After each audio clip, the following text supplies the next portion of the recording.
A worn-out doll that can leave scratches on her body and allegedly took the life of a paranormal investigator. Pearl necklace that tightens around your throat the second you put it on, and an unexpected item that supposedly spoke through a possessed boy, delivering an ominous warning to everyone in the room. A few months ago, there was a lot of talk about the Annabelle doll, even more than usual, but before we get to that, here's a bit of background for the uninitiated. When people talk about Warren's collection, Annabelle always gets singled out, and there's a reason for that. And forget the movie version with the creepy porcelain face. The real Annabelle is just a worn-out Raggedy Ann doll. She was given to a nursing student named Donna in Hartford, Connecticut, and Donna had issues with this doll from the beginning. She'd notice it sitting in different positions than she left it in, popping up in different rooms even. At one point, Donna and her roommate, Angie, actually watched the doll move right in front of them. A medium claimed that the doll was inhabited by the spirit of a little girl named Annabelle, hence the name of course, but that explanation didn't do much to ease their minds. In fact, quite the opposite. Especially when Angie's fiance Lou started having violent nightmares about the doll crawling toward him.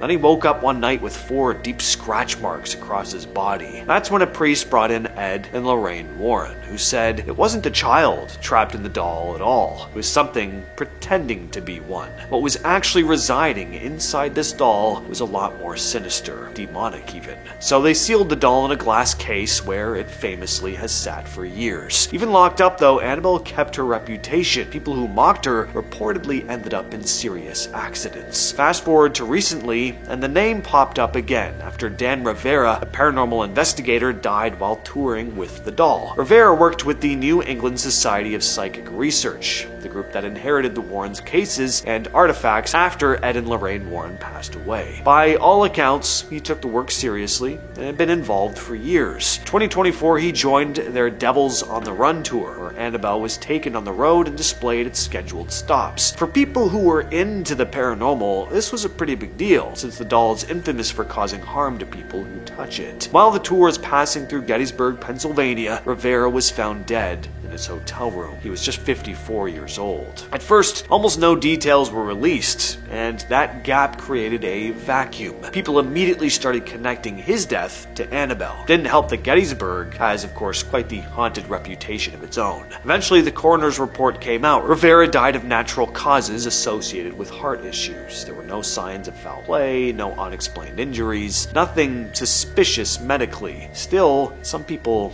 wonder. A man died suddenly mid-tour while guarding one of the most infamous objects in paranormal history. Of course, even the musical instruments in the Warrens' collection are haunted. There's an infamous piano at the Warrens' Occult Museum. Ed Warren used to say he'd hear it late at night and wake up with a chill down his spine, hearing those soft notes coming from the basement where their collection was. Of course, no one was ever down there though. Every time he went to see what was making the sound, it would stop. And then there'd just be this heavy silence. As for the story of this piano, apparently it originally came from the home of a priest who died, and the Warrens figured the spirit from that home might have followed it to the museum. In terms of when the piano would start playing, it definitely happened more at night, but not exclusively. It wasn't really a schedule. Night or day, the piano could start playing anytime. Ed eventually brought in a priest to bless the museum, and for a while it worked. The piano stopped playing, but that never lasted. Every few months, the notes would start again, at first softly, then louder, until another blessing had to be done. And next up, we have the music box. One of the Warrens' most famous cases is the Perrin family haunting, a story that inspired the first Conjuring movie. And if you're familiar with the movie, you probably know about this music box, because the Warrens actually brought the real one back to their museum, and it has a creepy history of its own. In January 1971, the Perrins, Carolyn and Roger, along with their 5 daughters, moved into a huge farmhouse in Rhode Island. From the start, things were off about the place. It started small. Carolyn would notice her broom missing. Sometimes she'd find it in places she'd never have left it on her own, like the bathroom. There'd also be scraping noises in the kitchen when no one was there, and small piles of dirt would show up on freshly cleaned floors. And things only got worse. The house would also fill with this awful smell, almost like rotting flesh. Roger said going into the basement gave him this deep, unsettling feeling. And the worst part was that the girls started waking up screaming that their beds were being lifted off the floor. They also started seeing figures around the home. Some seemed okay, as okay as ghostly entities can be anyway, but others had this especially dark dark, heavy presence about them. When Carolyn looked into the house's history, she found it had been in the same family for 8 generations, and a lot of those people died in really unsettling ways. The most disturbing was that several people hanged themselves in the attic. One spirit that gets mentioned a lot is Bathsheba Sherman, who lived there in the 1800s. She was accused of witchcraft after an infant in her care mysteriously passed away. Andrea Perrin, the oldest daughter, said she was tormented by her spirit, who saw herself as the mother of the house and hated Carolyn Perrin for moving in and taking that place. Eventually, the Warrens were called in. They tried a seance. Carolyn became possessed, speaking in a different voice and language, levitating in her chair before being thrown across the room. And after that, Roger was like, all right, that's enough. He kicked the Warrens out and told them never to come back. The family ended up staying in that home for almost 10 years. Finally left in 1980, and the activity stopped. One of the creepiest details was how certain objects seemed to draw the activity, like that music box.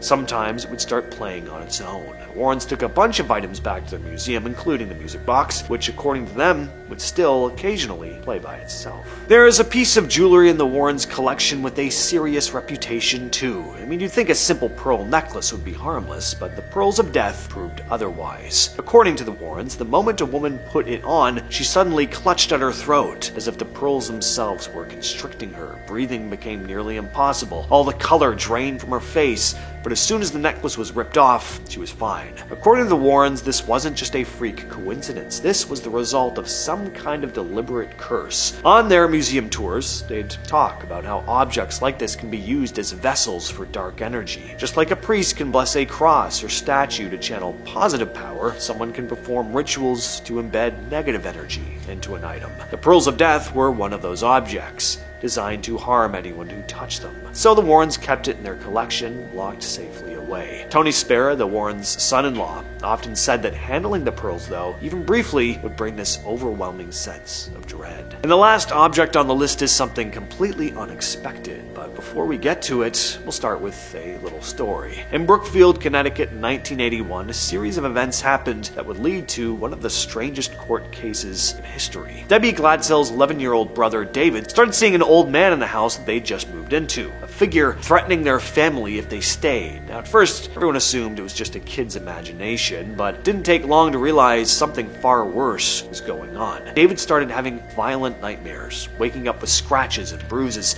insisting the figure had turned into this demonic entity trying to claim his soul. Debbie and her fiancé, Arn Johnson, tried calling in priests to bless the home, but the entity refused to leave. That's when Ed and Lorraine Warren got involved. The Warrens believed David wasn't just being haunted, that he was possessed, and not just by one spirit, but several. The Warrens carried out multiple exorcisms, and during the process, Johnson repeatedly tried to force the entity out of David and into himself. While this was happening, David reportedly levitated, spoke in strange voices, and even predicted that something terrible was going to happen before the entity finally left him. Months later, that prediction seemed to come true. Johnson was at a party with Debbie, her sister, her cousin, and their landlord, Alan Bono. Bono had had a little too much to drink and started harassing Debbie's cousin. Johnson warned him to back off, but tensions escalated. Witnesses say he growled like an animal before attacking Bono with a blade. Bono died a few hours later. The case went to court, and the Warrens tried to argue demonic possession as part of the defense. Judge Robert Callahan rejected it outright, calling it irrelative and unscientific, and the jury was never allowed to consider it. Johnson was convicted of first-degree manslaughter, sentenced to 10 to 20 years, but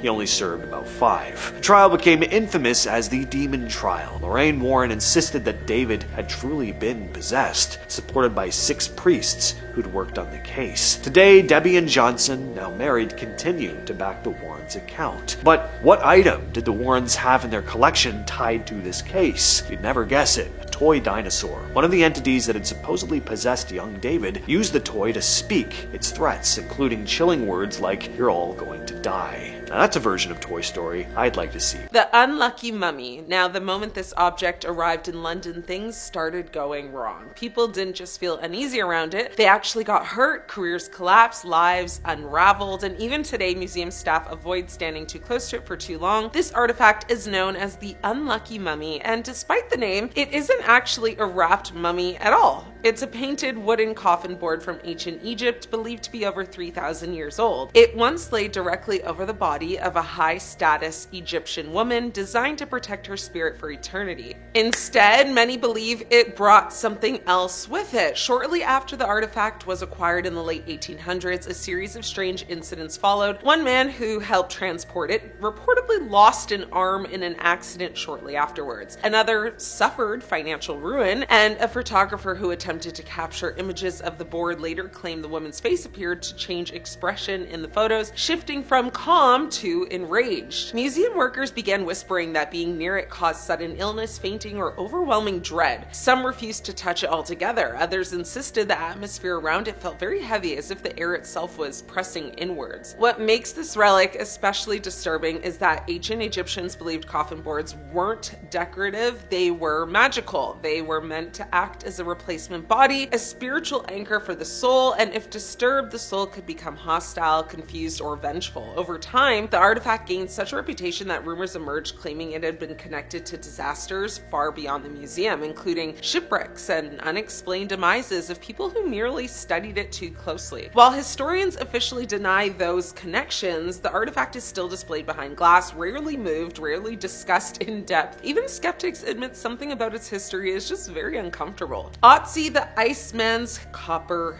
axe. Now, he was found frozen in time, and ever since, misfortune has followed him. In 1991, hikers in the Alps stumbled across a body emerging from melting ice. At first, authorities thought it was a modern passing. They were wrong by over 5,000 years. The man became known as Otzi or Otzi the Iceman, and with him were perfectly preserved tools, including a copper axe so advanced it rewrote what we knew about ancient technology. But soon after Otzi was removed from the mountain, a disturbing pattern began to emerge. Several people directly involved in the discovery, transport, and examination of the body and its belongings passed away under sudden or very violent circumstances. A forensic expert involved in the autopsy was unalived in a car crash. A mountain guide who helped recover the body later passed away in an avalanche. A journalist who documented the find passed from a brain tumor shortly after completing his work. None of these passings alone would seem strange, but together they formed a very chilling narrative. The copper axe in particular became the focus of unease. In ancient cultures, weapons weren't just tools, they were extensions of the soul. Otzi's axe showed signs of repair and care, suggesting it was deeply personal. Some researchers believe it was buried with him, intentionally to protect him in the afterlife. Others believe removing it broke a boundary. So to this day, Otzi's remains and belongings are kept in highly controlled environments, monitored constantly. While scientists, emphasize preservation, some privately admit they would never want to be the last person alone in the room with him, because whatever happened on that mountain might not be finished. King Tut's treasures. Now, they opened the tomb, the demise followed. When King Tut's burial chamber was uncovered in 1922, it was one of the most significant archaeological discoveries in history, a nearly untouched royal tomb sealed for over 3,000 years, but almost immediately whispers of a curse began circulating. The first to pass away was Lord Carnarvon, the financial backer of the excavation. He passed suddenly from blood poisoning after a mosquito bite, an ordinary injury that became fatal. Newspapers around the world erupted with speculation. Then more passings followed. People connected to the tomb suffered illnesses, accidents, and sudden declines.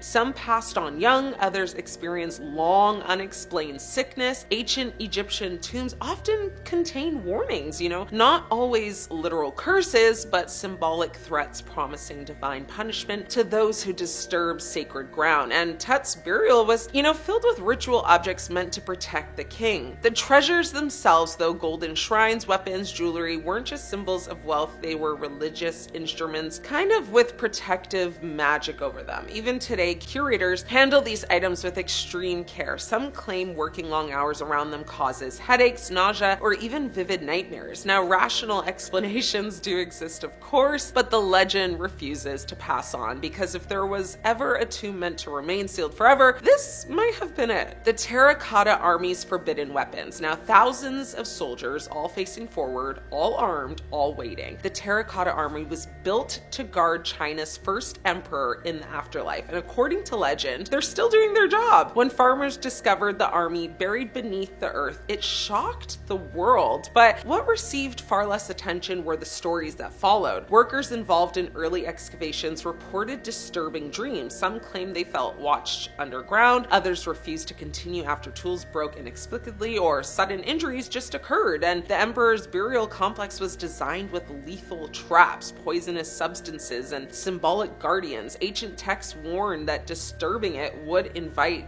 catastrophe. Even today, large portions of the emperor's tomb remain unopened, not just because of preservation concerns, but because scientists fear what lies inside. Mercury levels detected underground are dangerously high, supporting ancient accounts of rivers of poison meant to unalive intruders. The weapons found amongst the army were astonishingly preserved, still very sharp, still very lethal. Some believe they were treated with techniques lost to history, and some believe they were never meant to be removed. The Mount Ebal Curse tablet. It's small, folded, and possibly very dangerous. Discovered in the hills of the West Bank, this ancient lead tablet is believed by some to contain one of the earliest known written curses in human history. The tablet was folded shut, deliberately sealed, not displayed, not meant to be read. When researchers announced its existence, controversy exploded. Scholars argued fiercely over its authenticity, its meaning, and whether it should even be opened further at all. Ancient curse tablets were not symbolic. They were legal, spiritual weapons designed to bind, condemn, or invoke divine judgment. Some researchers involved in the study reported intense backlash, professional attacks, and career-ending disputes almost immediately. Now, whether coincidence or consequence, the artifact becomes radioactive within academic circles. Few objects have caused such fear without ever being publicly displayed, because if it truly contains a curse, reading it may have been the first mistake. History teaches us many things, but sometimes it whispers a warning. Some relics survive not to be studied, but to remind us that they were never meant to be touched. The Beardmore relics, the artifacts that destroyed careers and were pulled off display for decades. If a Viking sword could ruin a man's life, ignite an international scandal, and vanish from museum displays for more than 30 years, it would be the Beardmore relics. And the craziest part, the Royal Ontario Museum actually displayed them until everything connected to them turned toxic. Literally, some staff swore the items brought nothing but misfortune into the building. In 1936, a Canadian prospector named James Dodd walked into the ROM, claiming he had discovered a cache of Viking artifacts, a sword, an axe head, a spear, and fragments of chainmail, now in the remote wilderness near Beardmore, Ontario. If true, this would radically rewrite North American history. It would mean Vikings explored deep into Canada, far beyond Newfoundland, centuries before Columbus. The museum actually bought the story instantly. They didn't just display the relics, they celebrated them. They were proof, tangible, dramatic proof of Norse, presence in the Canadian interior. Now, problems began immediately. Museum staff reported bizarre accidents around the display. The glass case broke multiple times with no impact. Equipment malfunctioned whenever the relics were being moved. A researcher even claimed the sword fell off its mounts overnight despite being bolted in. Internal memos described the collection as troublesome and persistently unsettling, but the real disaster came in 1956. A witness came forward. He said Dodd had lied. The relics weren't unearthed in the wilderness. He had bought them from a Norwegian immigrant years earlier. The entire discovery was a hoax. Suddenly, the ROM wasn't dealing with mysterious accidents. They were dealing with humiliation. Major newspaper headlines mocked the museum. Careers were destroyed. Director Charles Curley's reputation was shredded beyond repair. And then the museum did something it had never done before. They pulled the artifacts off display and locked them away. For decades, the ROM refused to let them be public again, not for research, not for exhibition, and definitely not for education. They refused because the artifacts had become cursed in a different way, not supernaturally, but historically. They were a symbol of deception,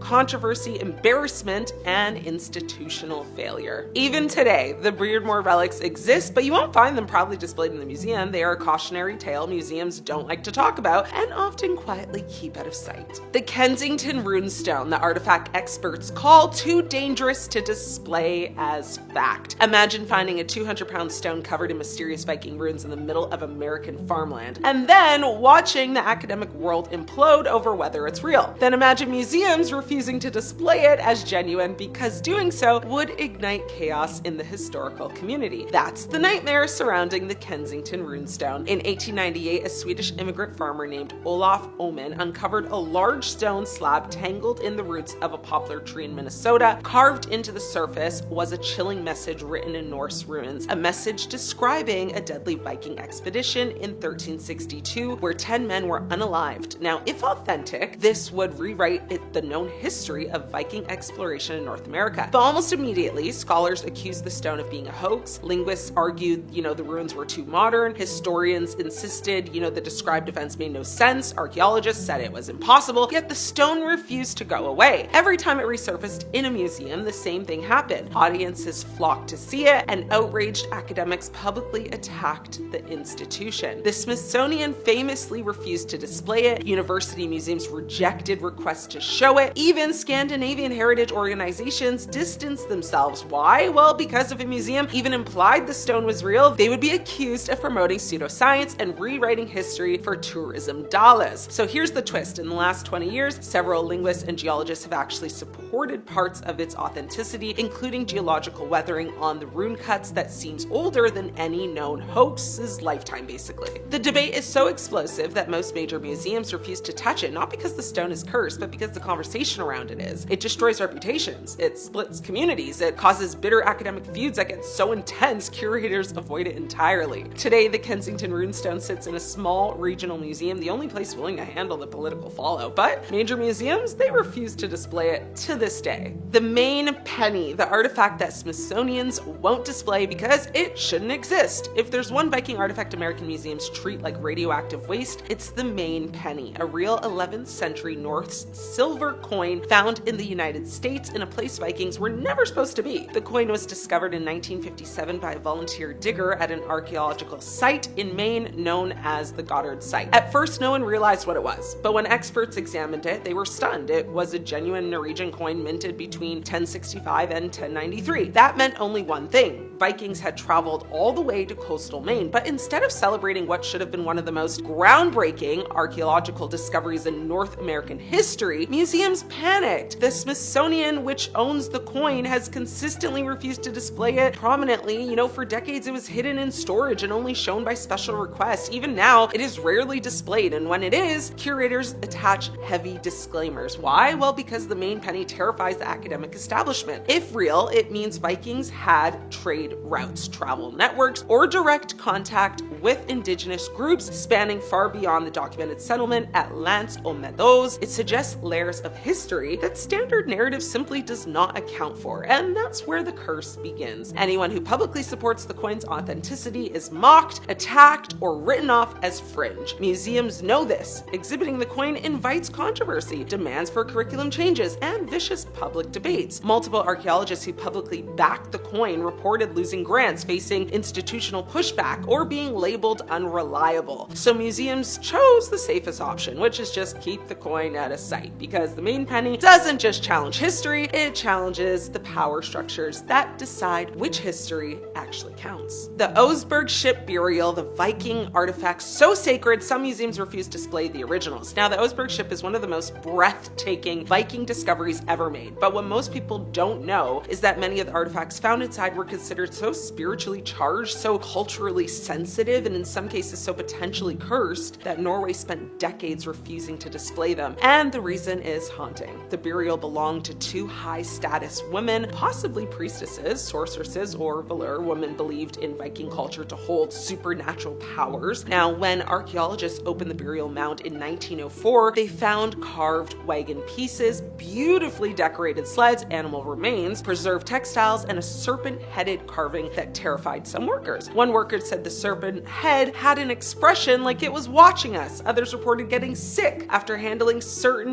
carved wooden objects. One artifact, a carved animal head, was placed into storage after multiple conservators said they felt dread after touching it. But the biggest problem was spiritual, not paranormal. In Norse culture, burial items belonging to high priestesses were believed to contain spiritual spiritual energy, especially objects used in ritual magic. Now, these items weren't meant to be touched, let alone displayed. By the mid-20th century, Norway's museums quietly adopted a rule. Many Oseberg artifacts would only be displayed as replicas. The originals were kept locked away because they were too fragile, they were too sacred, they were too spiritually charged. And conservators repeatedly reported accidents, chemical breakdowns, and just really strange deterioration that didn't affect, similar Viking artifacts. Even today, the most powerful items, especially the carved animal heads, are kept hidden except for extremely rare exhibitions. There's no official mention of a curse, but there doesn't have to be. When an entire category of objects is treated like touching them risks something you can't explain, that speaks for itself.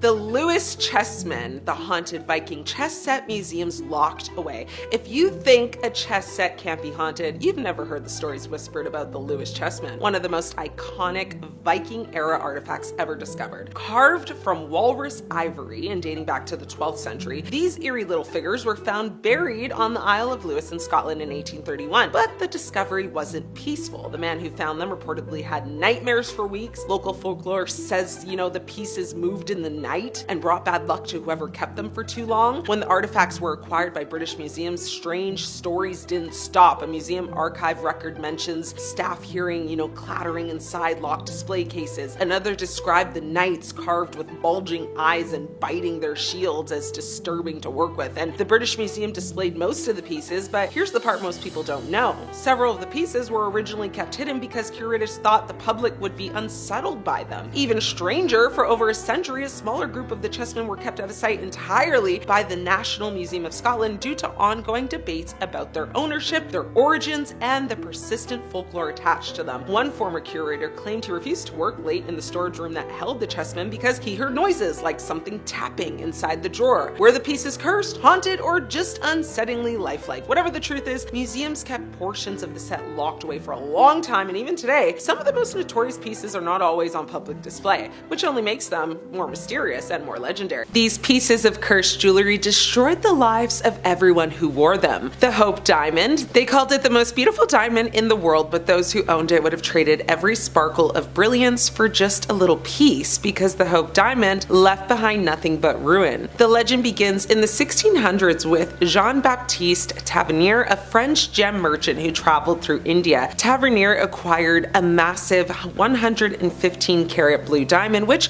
according to one chilling account, was stolen from the eye of a sacred Hindu statue of the goddess Sita. Now, local priests believed the theft desecrated the temple and the diamond was forever cursed. Tavernier sold the gem to King Louis of France. The king had it cut into a 67-carat masterpiece, renaming it the French Blue. For a time, it glittered at the height of the French wealth and power. Now, but as history would show, the price of that beauty was really bad. Louis's descendants suffered one downfall after another. His great-grandson and also Marie Antoinette famously lost their heads during the French Revolution, and though historians argue that, it was politics that doomed them, many point to the French Blue's curse as sealing their fate. Even other royals weren't spared. Princess de Lamballe, a close friend of Marie Antoinette who had worn the gem at court, was torn apart by a mob in the streets of Paris. The diamond itself vanished during the Revolution, only to resurface decades later, cut down to 45 carats and renamed the Hope Diamond after its next owner, Henry Philip Hope. By then, stories of misfortune swirled around it. Fast forward to the early 20th century when American heiress Evelyn Walsh McLean purchased it. Now, Evelyn thought the curse was nonsense. She even threw lavish parties where she let guests try on the gem, joking about its supposed powers. But tragedy soon followed her family like a shadow. Her firstborn son was unalived in a car accident at just 9 years old. Her daughter OD'd at 25. Her husband left her for another woman, was later declared insane, and passed away in a sanitarium. Evelyn herself passed away broke, her life unraveled. Now, today, the Hope Diamond rests in the Smithsonian Museum in Washington, D.C. It's one of the most visited objects in the world. Millions admire it behind glass, but no one dares to wear it. The Koh-i-Noor diamond. Now, translated as Mountain of Light. The gem weighs over 100 carats and has been at the center of wars, assassinations, and betrayals for centuries. The diamond's earliest recorded mention dates back more than 5,000 years in Sanskrit texts. Through its verifiable history begins with the Delhi Sultanate in the 13th century. From there it became the coveted symbol of absolute power, but one that doomed rulers who possessed it. When Persian warlord Nader Shah invaded India in 1739, he seized the diamond along with immense treasures from Delhi. Now, not long after he was assassinated by his own troops. The gem then passed through Afghan and Sikh rulers, leaving chaos at every transfer. Now, one Afghan ruler was blinded by his brother, another was overthrown. Sikh ruler Ranjit Singh, who safeguarded it, passed away suddenly, leaving his empire to crumble within years. By the mid-19th century, the British East India Company wrested control, of Punjab. Now, as part of their annexation, they demanded the Koh-i-Noor be handed over. In 1850, the diamond sailed to Britain and was presented to Queen Victoria, but whispers of the curse spread quickly in royal circles. From then on, British kings avoided wearing it. Instead, it was placed in the crowns of queens, where it still actually remains today, most famously set into the crown worn by Queen Elizabeth and the Queen Mother. Now, only women have dared to wear it, while royal men steer clear, wary of the centuries, of curses behind it. Now, but even in modern times, the curse lives on through conflict. To this day, India, Pakistan, Iran, and Afghanistan demand the Koh-i-Noor's return, each claiming it as rightfully theirs. The British refuse, insisting it was obtained legally, but its presence in London is a constant reminder of colonial conquest and suffering. The Black Orlov Diamond. Now, they call it the Eye of Brahma, and according to legend, the Black Orlov Diamond's victims didn't just pass away, they hurled themselves from rooftops to escape its curse. This stone, which is a rare black diamond weighing nearly 68 carats, is said to have been stolen from the eye of a statue of the Hindu god Brahma in Pondicherry, India. Now, like the Hope Diamond, desecration of a sacred relic set the curse in motion. By the 19th century, the stone surfaced in Russia, where it allegedly came into the possession of Princess Nadia Orlov. Now, the diamond brought her no glory. Instead, she plunged to her demise from a high building in Rome. Another Russian princess, Leonila Galistine Beretinsky, hopefully I'm saying that right, is said to have met the same fate. Now, in both cases, the Black Orlov was blamed. Now, the curse didn't stop there. A jeweler who briefly owned the gem jumped to his demise in New York during the 1930s. Fear of the stone became so great that no one wanted to keep it. Finally, jeweler Charles F. Winson acquired the diamond in the 1940s. Now, to neutralize the curse, he recut the gem into a smaller 67.5 carat stone and mounted it in a brooch surrounded by diamonds. Since then, it has appeared in exhibitions and auctions, but always with the shadow of its past looming. Skeptics, dismiss the unaliving as rumors, but the Black Orlov has never shed its sinister reputation. For those who believe, it's proof that, desecrated objects carry an energy that can't be polished away. The Delhi Purple Sapphire. Now, not every cursed jewel dazzles with brilliance. Some hide their menace in quiet beauty, like the Delhi Purple Sapphire, a gem so feared that its last owner locked it away with a written warning never to touch it. The stone was looted during the Indian Rebellion of 1857 from a temple dedicated to the god Indra in Kanpur. Now, Colonel W. Ferris of the Bengal Cavalry brought it to England, but almost immediately his fortune collapsed. He lost money, friends, and health. When he passed away, his son inherited the stone and suffered the same fate. Now, by the late 1800s, it came into the possession of Edward Heron Allen, which was a British scientist and author. Now, he wrote extensively about the sapphire's supposed curse. He claimed every time he carried it, disaster followed, friends betrayed him, his health declined. He even said it drove one of his acquaintances to unalive himself. Terrified, he sealed the sapphire inside 7 nestled boxes, along with a note warning of its dangers. In that note, he wrote, "This stone is cursed and stained with blood and brings grief and woe to anyone who owns it." Now, in 1943, his daughter actually donated the gem to the Natural History Museum in London. Curators were so unnerved that they actually stored it in a vault, rarely displaying it. Even today, when the sapphire is occasionally shown, it's presented with Heron Allen's warning, making it as much a historical curiosity as a cautionary tale. The Basano vase. Now, our final cursed artifact isn't covered in diamonds or gold, but it may be the worst of them all. The Basano vase looks simple, a carved silver vessel from 15th century Italy, but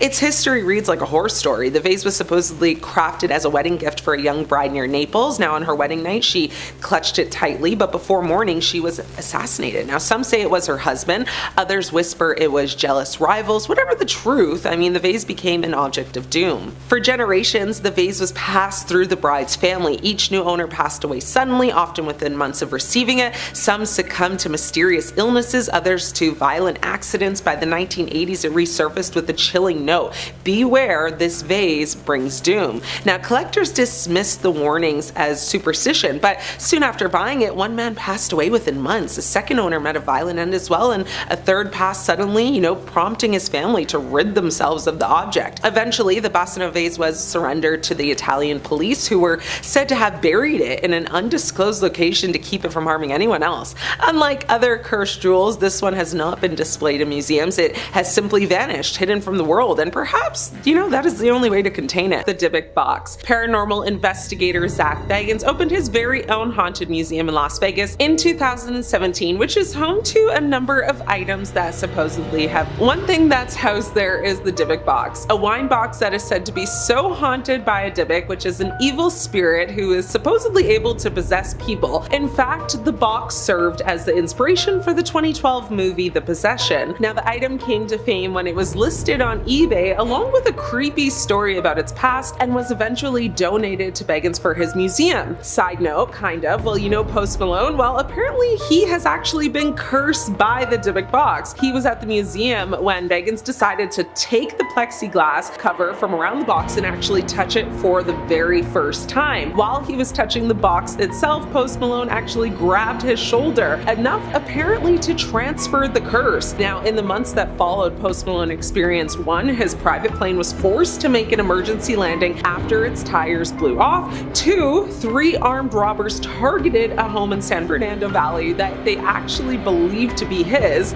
and 3, his Rolls Royce was involved in a serious car accident. Yep, that sounds like curse to me, but time will tell if more things happen. The cursed chair, also known as Thomas Busby's stoop chair. This simple wooden chair is said to have been cursed by accused slayer Thomas Busby. Now, Busby was executed by hanging in 1702 in North Yorkshire, but before he passed, he allegedly performed something sinister on the chair in question. Over the years, several passings have been attributed to people sitting in the chair and later passing in suspicious circumstances. It now remains at the Thirsk Museum, where it is displayed hanging from the ceiling, making it impossible for anyone, even museum staff, to actually sit on it. Next up, Great Bed of Ware. In around 1590, carpenter Jonas Fosbrook crafted a giant bed so large that it is said to be able to sleep 4 couples. The extra large bed now lives at the Victoria and Albert Museum, but over the years, rumors have swirled that the bed is cursed by Fosbrook's ghost. Now, he allegedly made the bed to be slept on by nobility, but eventually commoners began sleeping on it as it traveled from inn to inn. His spirit is said to attack any low-bred person who dares to rest their head on it. The Great Bed of Ware has been mentioned in several literary works, including Shakespeare's Twelfth Night and Byron's Don Juan. Now, the Great Bed of Ware now sits on display at the Victoria and Albert Museum in London. No one can sleep on it. The Unlucky Mummy. This is an ancient Egyptian artifact housed in the British Museum with a reputation for bringing misfortune and tragedy to those who come in contact with it. The mummy board, which is actually a wooden coffin lid adorned with vibrant paintings, was acquired in 1889. It was purchased by Thomas Douglas Murray, a wealthy collector in Cairo. Now, Murray's experience with the mummy were marred by a series of unfortunate events, including a firearm explosion that injured his arm and the unaliving of some of his close friends. Eventually, the museum sold the unlucky mummy to a private collector who tried to have the mummy exorcised. When he could not arrange it, he sold it for a handsome price to an American archaeologist who dismissed the happenings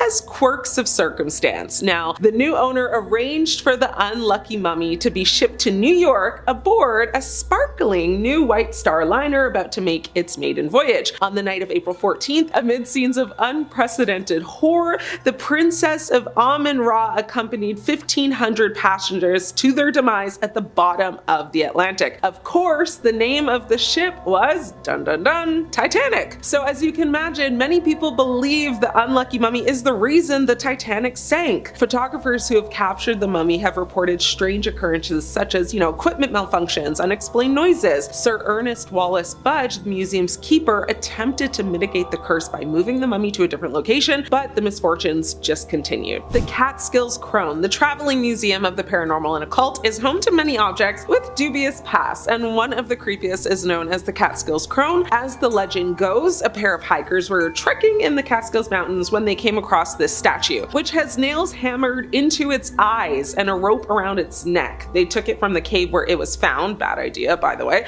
and once they brought it home, they saw an apparition of a woman accompanied by a smell of pond water. The Annabelle doll. Paranormal investigators Ed and Lorraine Warren started their museum for items just like this one. Annabelle the doll served as inspiration for the Conjuring movies because of the creepy tale that accompanied her. Now, in 1970, the doll was given as a gift to a student nurse named Donna, who noticed eerie things about it, like the doll leaving notes on paper that said "help me," moving positions at the kitchen table, and even attacking one of their friends. They eventually had a medium step in to give an opinion. Now, the expert deemed it to be possessed, a viewpoint that the Warrens agreed upon when the doll eventually found its way to them. The expert had said that the doll was possessed by a little girl that had passed there named Annabelle Higgins, but the Warrens said no, that's not the case. The doll was actually possessed by a demon, summoned from the devil himself, and was there to use the doll as a vessel to manipulate and harm people. The doll has been locked up in their museum, thank goodness, but those who have experienced Annabelle,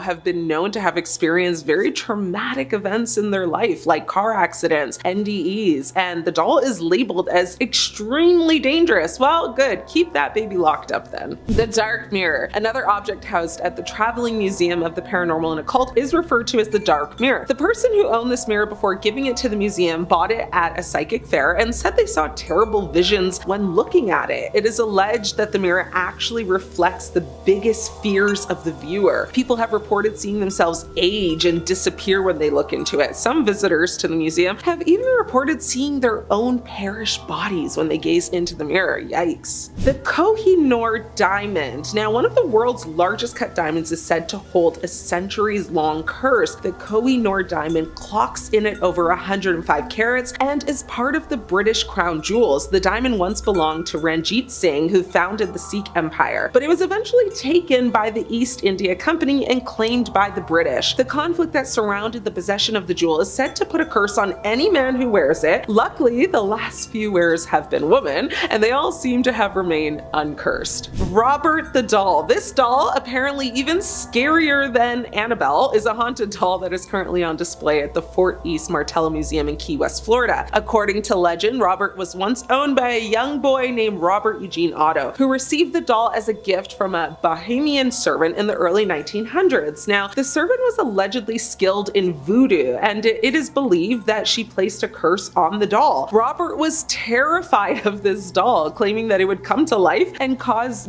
havoc. He named the doll after himself, which is a weird flex if you're super scared of it, but okay. And he treated it as his companion. Again, weird considering how scared you are of it. Anyway, the doll's behavior became increasingly malevolent. Visitors at the museum, when they go to see Robert, have claimed that they actually see his eyes move or his expression change and just have a feeling of an intense chill go over them. Iceman, also known as Otzi, this mummy currently resides at the South Tyrol Museum of Archaeology in Bolzano, Italy. Though this mummy was discovered in the 90s, it's said to be the body of a man who lived around 3345 BCE. Now, Iceman is the oldest known mummy from Europe, and since he was found, he has been rumored to hold a terrible curse. This is because several people with links to the mummy have passed in very tragic accidents. Forensic expert Rainer Henn was on his way to give a lecture about Iceman when he was actually unalived in a car crash. Now, Kurt Fritz, a mountaineer who directed scientists to the body, was also unalived in an avalanche while the rest of his party survived. The Goddess of Demise statue. Now, the Royal Scottish Museum is home to an ancient relic that you do not want in your possession, also known as Woman from Lem, the Goddess of Demise statue, seems, to curse every family that basically owns it. The statue was discovered in Cyprus in 1878 and dates from around 3500 BC. The 7 members of the first family who owned it reportedly all passed within just 6 years of acquiring it, and similar fates met the family that followed. Now, historians lost track of the artifact for a long time, but the third owners eventually donated it to the museum before they all perished as well. The Hope Diamond. The Hope Diamond is probably the world's most well-known known jewel. It is also totally cursed. Since 1958, it has called the National Museum of Natural History home, and it hasn't managed to befall anyone with a tragic fate. But before that, many of its owners seemed to perish in odd and very mysterious ways. Several of the people who were in possession of the diamond passed by self-inflicted harm, and several were assassinated. One was even torn to pieces by wild dogs, while another was torn to pieces by a French mob. Let's just say I'm happy that no single person is now considered the owner, because they would definitely be doomed. The Chronovisor. Now, the Chronovisor is an alleged device that purportedly allows users to view past events, so essentially a time machine of sorts. Now, according to some accounts, it was developed in the 1950s by Father Pellegrino Ernetti, a Benedictine monk with assistance from scientists, including Nobel laureate Enrico Fermi. Now, Ernetti claimed to have used the Chronovisor to obtain a photograph of the crucifixion and to witness a performance of the lost play Thyestes in ancient Rome. Now, the claims surrounding the Chronovisor and Ernetti's work have been met with skepticism and controversy. Some evidence suggests the photograph of the crucifixion was a reversed image of a postcard, and doubts have been raised about the authenticity of his transcription of, the Thyestes. Now, the device supposedly used a series of antennas and exotic metals to capture residual electromagnetic radiation left by past events. While the Vatican has never confirmed its existence, rumors persist that the device is hidden within the Vatican's secret archives, deemed too dangerous due to its potential to alter, perceptions of history and challenge established doctrines, which would explain why even the Pope has refused to go near it. The Devil's Bible, which is the Codex Gigas. Now, the Codex Gigas, often referred to as the Devil's Bible, is a massive 13th century manuscript originating from Bohemia. Now, the Codex Gigas is the largest extant medieval illuminated manuscript in the world at a length of 92 centimeters. Its most striking feature is a full-page illustration of the devil, leading to legends that it was created in a single night through a pact with Satan. While the manuscript currently resides in the National Library of Sweden, some believe the Vatican possesses a copy or related texts that are actually kept hidden due to their blasphemous content and the fear that reading them could invoke demonic influences. Researchers estimate that it would actually take one person 5 years or around, the clockwork to complete the Codex Gigas, meaning it's more likely that this one scribe spent between 10 to 25 years or 3 hours a day writing and illustrating the manuscript. In the internet age now, the Codex Gigas is now accessible online, allowing people from all around the world to explore its pages. Now, this newfound accessibility has its advantages, aiding researchers and history enthusiasts. Yet, it also raises questions about the risks of spreading its mysterious contents to a wider audience. It's been said that this is one item that the Pope won't touch, even with a pole. The Spear of Destiny, also known as the Holy Lance or the Spear of Longinus, is believed to be the weapon that pierced the side of Jesus during the crucifixion. Now, over the centuries, it has been associated with immense power, with legends claiming that whoever possesses it holds the fate of the world in their hands. Now, the spear is associated with immense power and just the ability to basically control world events for good or for evil. Throughout history, various figures like Emperor Constantine, Napoleon, and even far worse ones have been fascinated by the spear, seeking to possess it. Now, there are multiple claims to the original spear, with some relics housed in various locations like St. Peter's Basilica in Rome and the Hofburg Treasure House in Vienna. The spear has been a symbol of power, destiny, and religious belief, influencing historical events and shaping narratives. Now, due to its controversial history and the potential for misuse, it's rumored that the Vatican has secured the spear, with the Pope refraining from direct contact to avoid dire consequences associated with its legends. Third Secret of Fatima. Now, the Third Secret of Fatima, revealed in 2000 by the Vatican, describes a vision of persecution and the attack on a bishop dressed in white, interpreted as a prophecy of the 1981 assassination attempt on Pope John Paul II in 1917. Now, 3 shepherd children in Fatima, Portugal, basically reported visions of the Virgin Mary, who entrusted them with 3 secrets. Now, while the first 2 were revealed early on, the third secret remained undisclosed until the year 2000. However, many believe that the full content of the third secret has never actually been entirely revealed, as it allegedly contains apocalyptic prophecies. Now, the Vatican, along with other interpretations, saw the secret as a warning about, the persecution of Christians and the dangers of war. Now, some interpretations also include the vision of hell, notes on the Fatima website. Now, the Vatican's reluctance to disclose the complete secret has led to a lot of speculation that its contents are so disturbing that even the Pope avoids direct engagement with the original documents. The True Cross relics. Now, relics of the True Cross, or pieces of the cross on which Jesus Christ was crucified, are venerated by many Christian, denominations as objects of devotion. Now, these relics are believed to have been discovered by Saint Helena, the mother of Emperor Constantine, during a pilgrimage to the Holy Land. Saint Helena reportedly found not only the cross, but also the 3 nails used for the crucifixion. Saint Helena reportedly discovered and donated many other relics of the True Cross, including smaller pieces, to the Basilica Santa Croce in Rome. Now, fragments believed to be from the True Cross, the cross upon which Jesus was crucified, are held in various churches worldwide. The Vatican possesses several of these relics. While they are, there are tales of certain fragments being associated with malicious or, basically just ominous events. Now, some stories suggest that specific pieces have been actually locked away due to unexplained occurrences, with the Pope choosing not to handle them directly, just to prevent potential supernatural repercussions. The Grand Grimoire. Now, the Grand Grimoire is a legendary book of black magic said to contain rituals for summoning demons and forging pacts with them. Now, the book describes several demons as well as the rituals to summon them in order to make a pact with them. Now, it also details several spells for winning a lottery, talking to spirits, being loved by a girl, making oneself invisible, etc., etc. While its existence remains unverified, some believe that a copy does reside within the Vatican's secret archive. Now, given its content, it's, purported that the Pope and other high-ranking officials avoid any interaction with the text, fearing the spiritual dangers that it poses.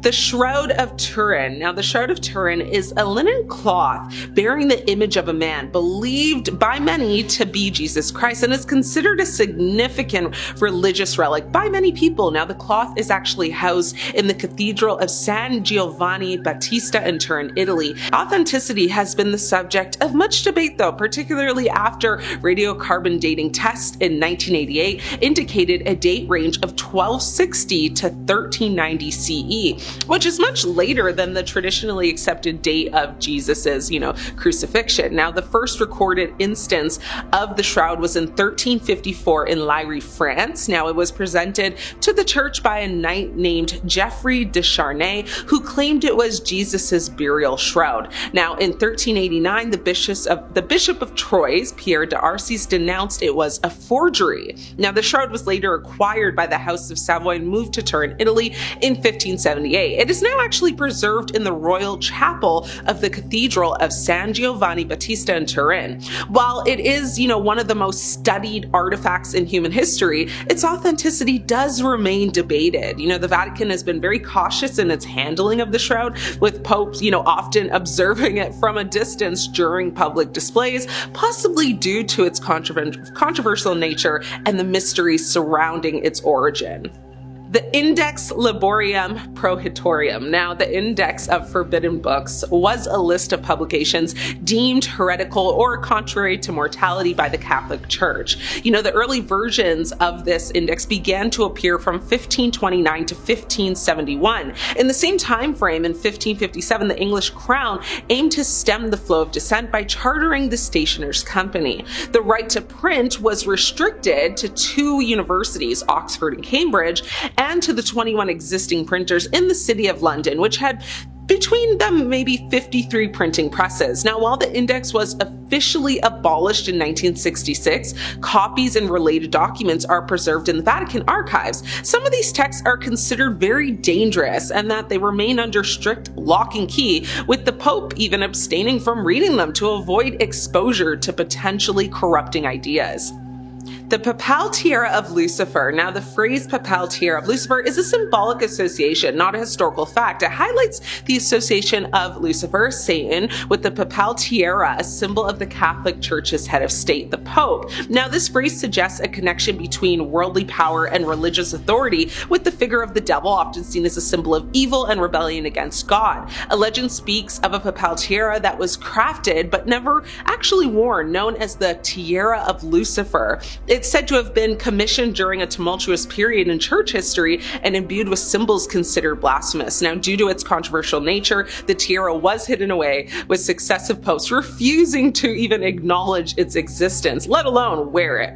The vial containing the dried blood of Saint Generis, which liquefies miraculously on certain occasions, is kept in Naples, but the Vatican has its own blood relics with similar phenomena. Now, some of these relics have exhibited unpredictable behavior, leading to concerns about their origins and the forces at play. Due to these uncertainties, the Pope often refrains from direct interaction with such relics. The very controversial Third Secret of Fatima is believed to be a secret document hidden within the archives. In 1917, 3 folks from Portugal received prophecies, one of which was witnessed by thousands of people. But this supposed suppression of the Third Secret fueled rumors that its contents were regarding a nuclear world-ending event, natural disaster, or worse. The release of the contents of this secret in 2000 didn't do much to quell speculation. So to be specific, the first prediction was a vision of hell. The second was a prediction of the end of the First World Mass Extinction event, and a prediction of the beginning of a worse war, as well as a call to consecrate an entire country that's still doing bad things to this day to the Immaculate Heart of Mary as a way to bring peace. And finally, the third big elusive secret, a vision of the Pope, along with other bishops, priests, religious and lay people, being killed by soldiers. The Church has taken this not as specific prophecy, which has or will come true, but in the words of Pope Benedict XVI, a vision, speaking of dangers and how we might be saved from them. He said it is meant to mobilize the forces of change in the right direction. But still, who knows what other curses those documents are holding? Hidden within the Vatican Palace, a set of opulent apartments are adorned with stunning architecture and are said to have hidden passageways used by the infamous Borgia family. Believed to be the first ever criminal family, they were Italian-Spanish nobles who rose to prominence during the Italian Renaissance. During the reign of Pope Alexander VI, formerly known as Rodrigo Borgia, they were suspected of many crimes, including but not limited to adultery, interfamilial relations, theft, bribery, killings, mostly from the liberal use of arsenic, and worse. Because of their grasping for power, they made enemies of the Medici family and the Dominican friar Girolamo Savonarola, among many others. This family stands out in history as being infamously steeped in sin and immorality. Going back to that mention of Alexander VI's reign, it is reported that they hosted a lot of naughty parties in the Vatican Palace, the banquet of chestnuts being considered one of the most disreputable balls of this kind, with reports of 50 courtesans in attendance for the entertainment of the banquet guests. It is alleged that not only was the Pope present, but also 2 of his offspring, Lucrezia and Cesar, were also there. If you were wondering, the Pope had descendants? While a cardinal, Pope Alexander maintained a long-term illicit relationship with Vanosa de Catene, with whom he had 4 descendants, Giovanni, Cesar, Lucrezia, and Giuffre. Rodrigo also had offspring with other women, including a daughter with his mistress, Giulia Farnese. Cesar went on to kill Giovanni in hopes of gaining more power within the family, and was successful on that front. Lucrezia was a notorious poisoner. She became famous for her skill at political intrigue and the mysterious deaths and disappearances of her husband. I wouldn't want to mess with whatever evil spirits are still lingering around those old apartments and passageways, since there's probably a reason they aren't used anymore. The most cursed ledger of all time that calls the Vatican archives its home would have to be the record of exorcisms conducted by the Catholic Church. A famous man once said, "The greatest trick the devil ever pulled was convincing the world he doesn't exist." And in modern day Vatican City, the devil is considered alive and well. The late Pope John Paul II personally performed 3 exorcisms during his reign, and Pope Benedict XVI expanded the ranks of the Catholic-sponsored exorcists throughout the world. In fact, Father Gabriel Amorth, the Church's chief exorcist, claims to have expelled more than 300 demons a year from the confines of his Vatican office. And there's about 350 exorcists operating on behalf of the Catholic Church in Italy alone. Father Gabriel also teaches bishops how to tell the difference between satanic possession and psychiatric illness, noting that those who suffer from the former seem to be particularly repulsed by the sight of holy water and the cross. So in Catholicism, exorcisms are performed in the name of Jesus Christ, and there's a distinction between major and minor ones. Minor exorcisms are included in some blessings in which priests call sacraments, such as blessed salt. The Catholic rite for formal exorcism, which is the major one, is given in section 11 of the Ritual Romana. The ritual lists guidelines for conducting this, and for determining when a formal one is required. In Catholic practice, the exorcist also has to be an ordained priest, if that wasn't obvious. They recite prayers according to the rubrics of the rite, and make use of religious materials, such as icons, sacramentals, and holy relics. The exorcist invokes God, specifically the name of Jesus Christ, as well as saints of the Church Triumphant and the Archangel Michael to intervene as needed. According to Catholic understanding, several weekly exorcisms over many years are sometimes required to expel a deeply entrenched demon. The Holy Rosary has a very important power, and also holy water, really important here. Going back to Father Amorth, he states that in the year 2000, Pope John Paul II attempted to exorcise a woman, but failed. Father Amorth later witnessed the possessed woman crawling up walls like a spider. Absolutely terrifying. A filed lawsuit claims that during the evil German dictator's reign, the Vatican Bank received at least 200 million Swiss francs from his puppet Utasha regime, money that his followers allegedly looted from groups of people they set out to eliminate. The class action lawsuit, headed up by attorney Keelan Friesen at Minneapolis law firm Zimmerman Reed, involved 2,000 plaintiffs, seeking an accounting of the funds as well as restitution that could go up to like 200 million. The claim also names as yet unidentified Swiss, Austrian, Argentine, Spanish, Italian, Portuguese, and German banking institutions, where according to the lawyer, some of this plunder might have been routed to help war criminals escape to Argentina. The suit relies on once classified documents from various countries that have been made public over the last couple of years. Well, the last many years, as well as a 1998 US government report that was issued. Some of the report's most damning evidence appears in a 1946 intelligence memo from a US Treasury agent named Emerson Bigelow, who states that the Swiss francs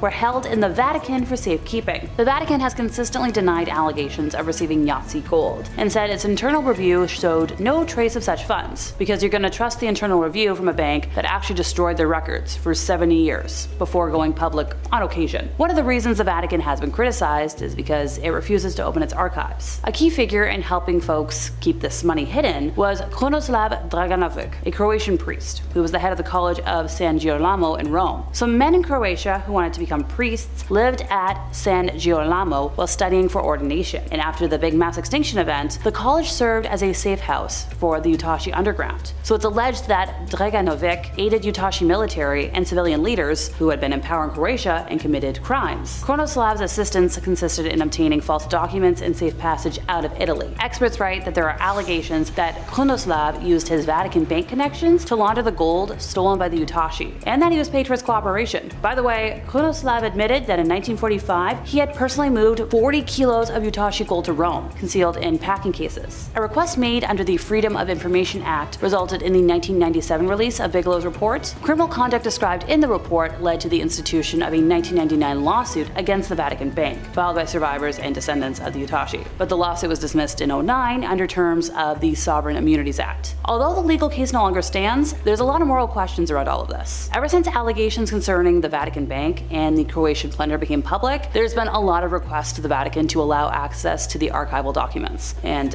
nothing yet. If there is incriminating information, it should be allowed to come out. Whatever data survived the mid-1940s would be found here, and according to experts following tradition, documents pertaining to that time period could have been made public on March 12th of 2014, which was 75 years after this Pope was in power, but nothing's happened yet. At a 1997 conference on looted Yahtzee gold in London, the Vatican was the only one out of 42 countries that rebuffed all requests for archival access. At a 1998 restitution summit in Washington, it ignored an emotional plea made by US Secretary of State Madeleine Albright and stood aside as 44 countries approved an ambitious plan to return icky looted art and property, settle unpaid life insurance claims, and reaffirm the call for open access to that time-era archive. There was some enthusiasm over a 1999 Vatican announcement to allow Jewish historians into archives, but it was short-lived. Access was limited to 5,000 documents that had been hand-picked. All that cursed gold still waiting to see the light of day. Finally, Queen Mary, a rallying force for Catholic cause in England, wrote a letter in French to Pope Sixtus V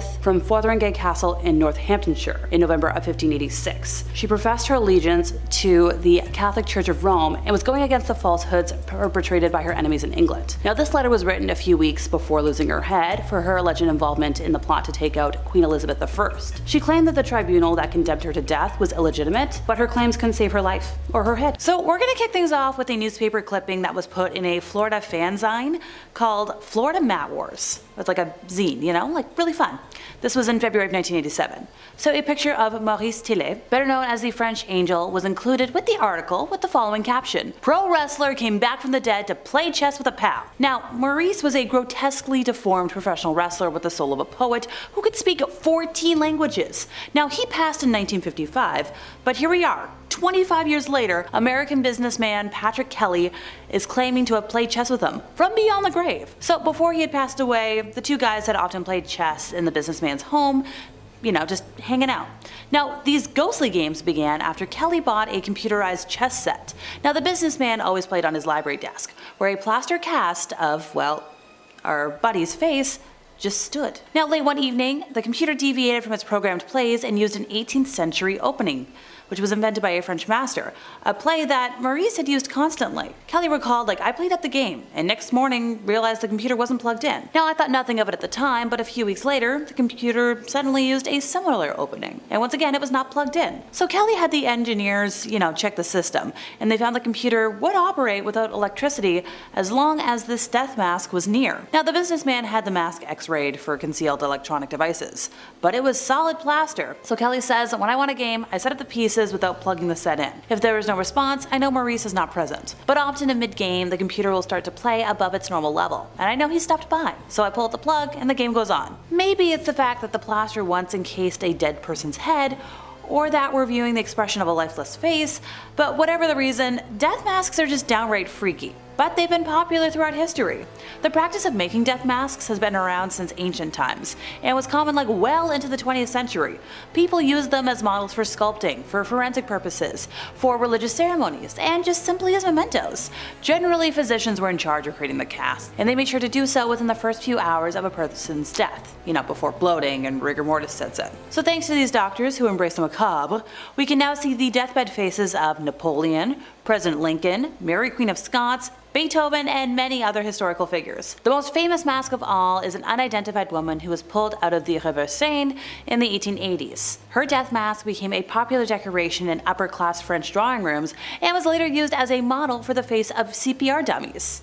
Ressuscian. Consequently, countless people have unknowingly given mouth-to-mouth to the image of a dead French woman. It's kind of fitting that the unknown woman who passed away in the water has saved many, many others from the same fate. The Curse of the Pharaohs, or the Mummy's Curse, is a curse alleged to be cast upon anyone, and I mean anyone, who disturbs the mummy of an ancient Egyptian, especially a pharaoh. Now, this curse, which does not differentiate between thieves and archaeologists, has been claimed to cause bad luck, illness, death, or all of the above. So according to some reports, the tomb of King Tut was guarded by a stone inscribed with the ominous threat: "Death shall come on swift wings to him who disturbs the peace of the king." Undeterred, Egyptologists Howard Carter and Lord Carnarvon opened the tomb to worldwide fanfare in 1922.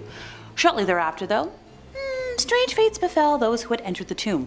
Our Lord died 4 months later while in Egypt from an infected mosquito bite. Now, he was already in poor health, and a few hours after his death, back in England, his beloved dog Susie let out a yelp and also passed. Another person who entered the tomb, George J. Gould, he died of a fever 6 months after visiting the tomb. Wolf Joel, a South African millionaire, was killed just a couple of months after his visit to the tomb.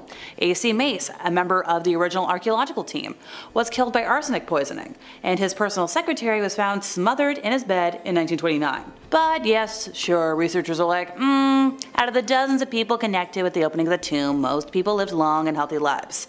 But not those folks. Yes, some folks have speculated that some of the deaths might be attributed to toxic molds or bacteria. But once again, the curse can take form in whatever way it wants to. Maybe it's just a little more subtle. In the centuries since the discovery of King Tut's tomb in the Valley of the Kings, the pharaoh's gold death mask has become a symbol of ancient Egypt, and celebrated the world over as a masterpiece of ancient art. The mask itself is about 54 centimeters tall, 39.3 centimeters wide and 49 centimeters deep. It's fashioned from 2 layers of high karat gold, varying from like 1.5 to 3 millimeters in thickness and weighing 22.6 pounds. X-ray technology conducted in 2007 revealed that the mask is primarily made of copper alloyed 23 karat gold to facilitate the cold working used to shape the mask. Now the surface of the mask is covered in a very thin layer of 2 different alloys of gold, a lighter 18.4 karat shade for the face and neck, and 22.5 karat gold for the rest of the mask. The face represents the pharaoh's standard image, and the same image was found by excavators elsewhere in the tomb, in particular in the guardian statues. He wears a headcloth, topped by the royal insignia of a cobra and vulture, symbolizing Tut's rule of both Lower and Upper Egypt respectively. The ears are pierced to hold earrings, a feature that appears to have been reserved for queens and young royals, and almost all surviving ancient Egyptian works of art. The mask is inlaid with colored glass and gemstones. We're talking quartz, obsidian, turquoise, and a lot more. It has been seen by millions of people, either in Cairo or as part of traveling exhibitions, scrutinized and analyzed, but researchers continue to make new discoveries about its history. For example, a recent analysis of the mask by the Egyptologist Nicholas Reeves suggests that its face section, representing an idealized portrait of the young Tut, actually replaced an earlier one. So if this was the case, the mask actually might have originally belonged to somebody else. Though the most likely candidate is the king who appears to have been King Tut's predecessor. It might have actually been the famous Queen Nefertiti ruling as king. The Maori, who are indigenous to New Zealand, believe that masks as well as other treasures have spirits inside them that are tapu or taboo. So traditional beliefs also dictate that pregnant or menstruating women are taboo as well. So if they too should meet with something else that's taboo, then we got a curse. So this belief is so strong and deeply rooted in the culture that in 2010, the Te Papa Museum in Wellington, New Zealand, which was exhibiting some items of interest, strongly recommended that pregnant and menstruating women should stay away. Now this museum, which is a Maori name that translates as our place, says it was imposing the rule as a condition demanded by the tribes that had provided some of the items. Now the contact between the sacred artifacts and the woman could have created a curse, seeing as they all had the same spirits. I don't know if we had a curse or not. Fingers crossed. According to legend, a mask was recovered at the property of a recently deceased gentleman who lived in Key West, Florida, and was said to have been stolen from an ancient tomb in Egypt decades prior. Folks who held the mask, mostly psychics, reported sensing South or Central American energies. Now the caretaker of the gentleman's estate said that he heard it was from a tomb, but he had assumed it to be Egyptian rather than from South or Central America. The psychics thought that the pyramid they were seeing was probably an Incan or Mayan tomb instead, and when they held the mask in their hands, it was very cold, but then suddenly became hot. I mean, like, it would numb their hands and send tingles up their arms as far as their shoulder. The most sensitive psychics wouldn't even touch it at all. So while it is clear there is strange energy attached to it, it's also possible that there is a curse. Something not unheard of when it comes to protecting sacred items from thieves or other enemies. And finally for today, the artifacts currently on display at the Fort Leonard Wood Museum are literally the tip of the iceberg compared to the entire collection. The exhibits in question at the John Mahaffey Museum complex are only about 10% of the thousands of historic relics residing and that are safeguarded in the basement of the red brick structure that houses the U.S. Army Engineer, Chemical Corps, and Military Police museums. Now display items are rotated for conservation and to present fresh exhibits to museum patrons. One such item? A Mickey Mouse gas mask, which is too fragile to even be taken out of its protective case. Therefore, it has to remain cataloged in the basement. So how did this come to be? Well, on January 7th of 1942, a month after Pearl Harbor, the owner of the Sun Rubber Company, along with his assistant, were like, let's sketch this out as a gas mask. It's a little friendly, and it was intended for a younger audience. It was given the look of Mickey Mouse to make it a little less scary looking.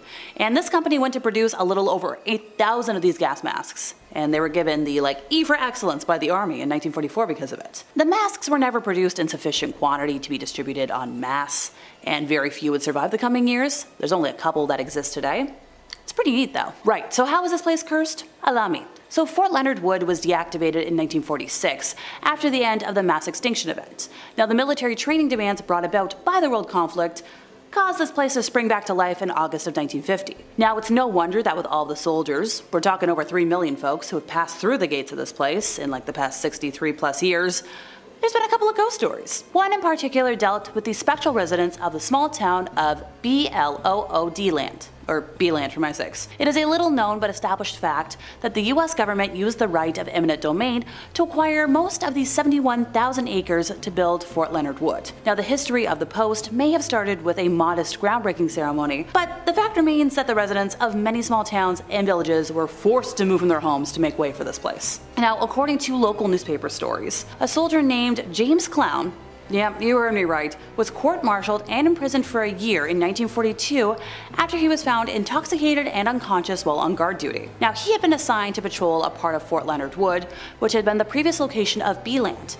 Now, he stated that while he was on duty, he heard several strange noises near his post, and when he went to investigate the source of the eerie noises, he was taken captive by riotous ghosts, whose language he did not understand, and that the band of ghosts forced him to drink hard cider through a straw until he passed out as a result of his inebriated state. Fast forward to 1943, the ghosts come back with a vengeance. This time, a young soldier named Randall Ellsworth suffered the same fate. Rather than court-martialing him, military commanders were like, okay, this place is off limits. It's cursed. And 31 years later, 1974, the ghosts are back again. Same thing this time, but we've got 3 people affected. And they claimed it. Taken hostage by ghosts, hard cider, and... So in an article printed by the Gateway Guide in October of that year, an unidentified reporter recounted the experiences of everybody.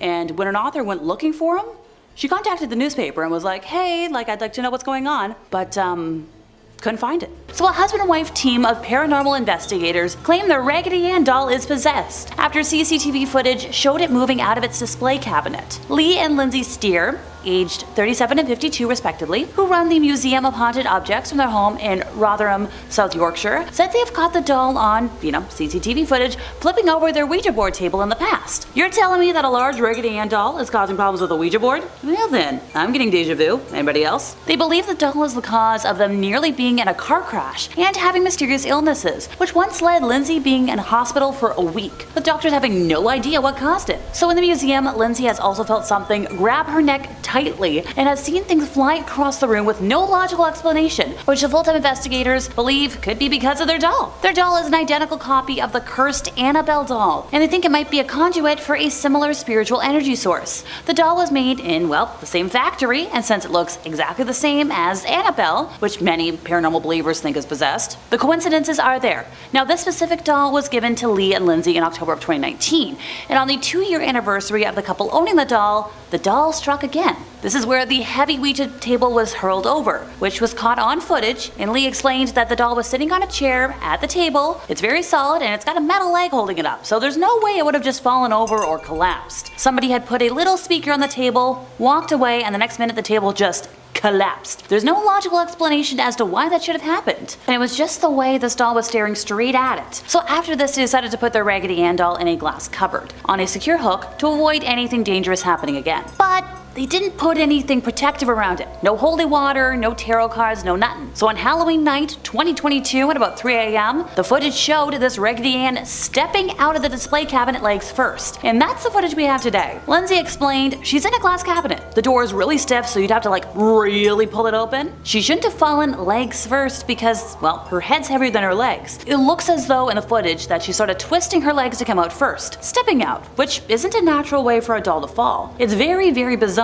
Lindsay has continued to explain that they have some cat balls which basically flash if somebody touches them, and all of a sudden they just went flying down the steps, which is just so bizarre. In the last 2 weeks after the Raggedy Ann stepping out of the cupboard, the museum was getting more and more dangerous and things were getting more physical. Now, the paranormal investigators were used to dealing with that sort of thing, but it was getting more intense and it was building up energy, big time. When Lindsay was feeling a reel one day, something, once again, grabbed the back of her neck out of nowhere and squeezed it so tightly that it wasn't painful, but it made her not want to be in that room, and made her think something major's gonna happen, but apparently she's not scaring them for now. So yeah, the couple are keeping the doll in the museum for now, but they say if things start getting violent, they're gonna consider getting help from a demonologist. Yeah, I'm watching history repeat itself. Anybody else? If things start getting violent, they're already violent. For the love of everything, bring in a demonologist, get rid of the Ouija board, douse the place in holy water. Protect yourselves, you fools. Next up is a little variant on today's list, a demented puppet. Paranormal investigator Jane Harris filmed the puppet every night for 3 months using a timed night vision camera. The 32-year-old from Stourbridge, West Mids, was watching the puppet after its previous owner claimed it tried to, hand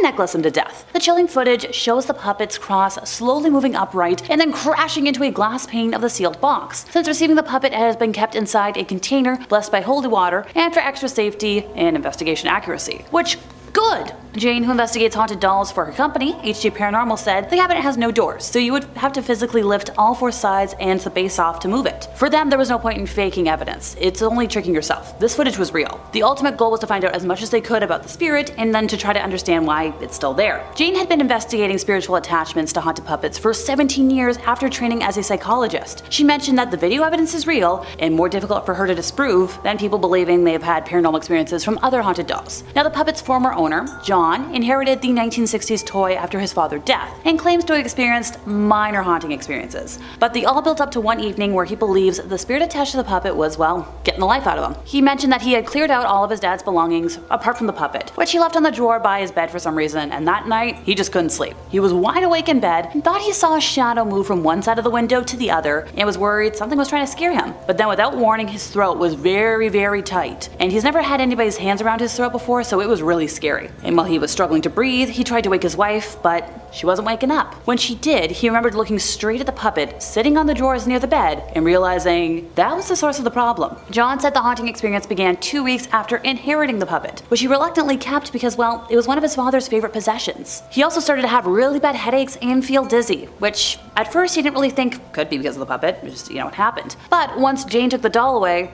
both John and his wife felt a lot better. That night he slept properly for the first time in months. No more headaches, no more footsteps. Everything had stopped, and that's when he realized, damn, it was the puppet. He's mentioned that the fact that there's video evidence now kind of makes him uncomfortable. He's not gonna watch it. He doesn't need any more proof. He lived with that thing for months, and it did more than enough to convince him. Best boat says it all. Time to travel over to the UK, where we meet another doll said to be an equivalent to Annabelle. The spooky Grace doll is kept in a locked box in one of the bedrooms at Ye Old King's Head pub in Chester, which is said to be the most haunted hotel in Chester. The pub is renowned for stories of spooky goings-on over the years, with paranormal enthusiasts from all over the world now coming to the city to visit the venue. The box containing the eerie doll is under 24/7 surveillance and chained down, but not to keep the doll in, according to the hotel's paranormal investigator, Danny Moss. He said instead it was to keep people from opening the box. He explained that some visitors had felt compelled to open it, as though something was willing them to do it. The hotel plays host to numerous keen ghost hunters, eager to see the array of creepy artifacts and reported paranormal activity at the venue. The Grace doll is said to be so haunted that only seasoned paranormal investigators can enter the room in which it resides, which is so smart. Danny explained that he's been investigating the item for the last 5 years, and he's seen it produce some of the best evidence in the paranormal field. But to now capture it moving on camera is a special moment. I agree with this. There will always be skepticism when it comes to the paranormal, and rightly so. But when you capture something like this, people have to come to terms with the possibility that there really are things out there that we can't understand. The way the item moves defies all laws of gravity, and that's what makes the footage so compelling. It's important to note that the room is locked and the public do not have access upstairs during the day. Danny said it was moved to room 8 at the hotel, also known as My Haunted Hotel, in January of last year from its previous home at the Tatton Old Hall in Cheshire. The doll made national headlines in 2019 where it was said to have told Danny it wanted to burn his eyes. Absolutely not. No thank you.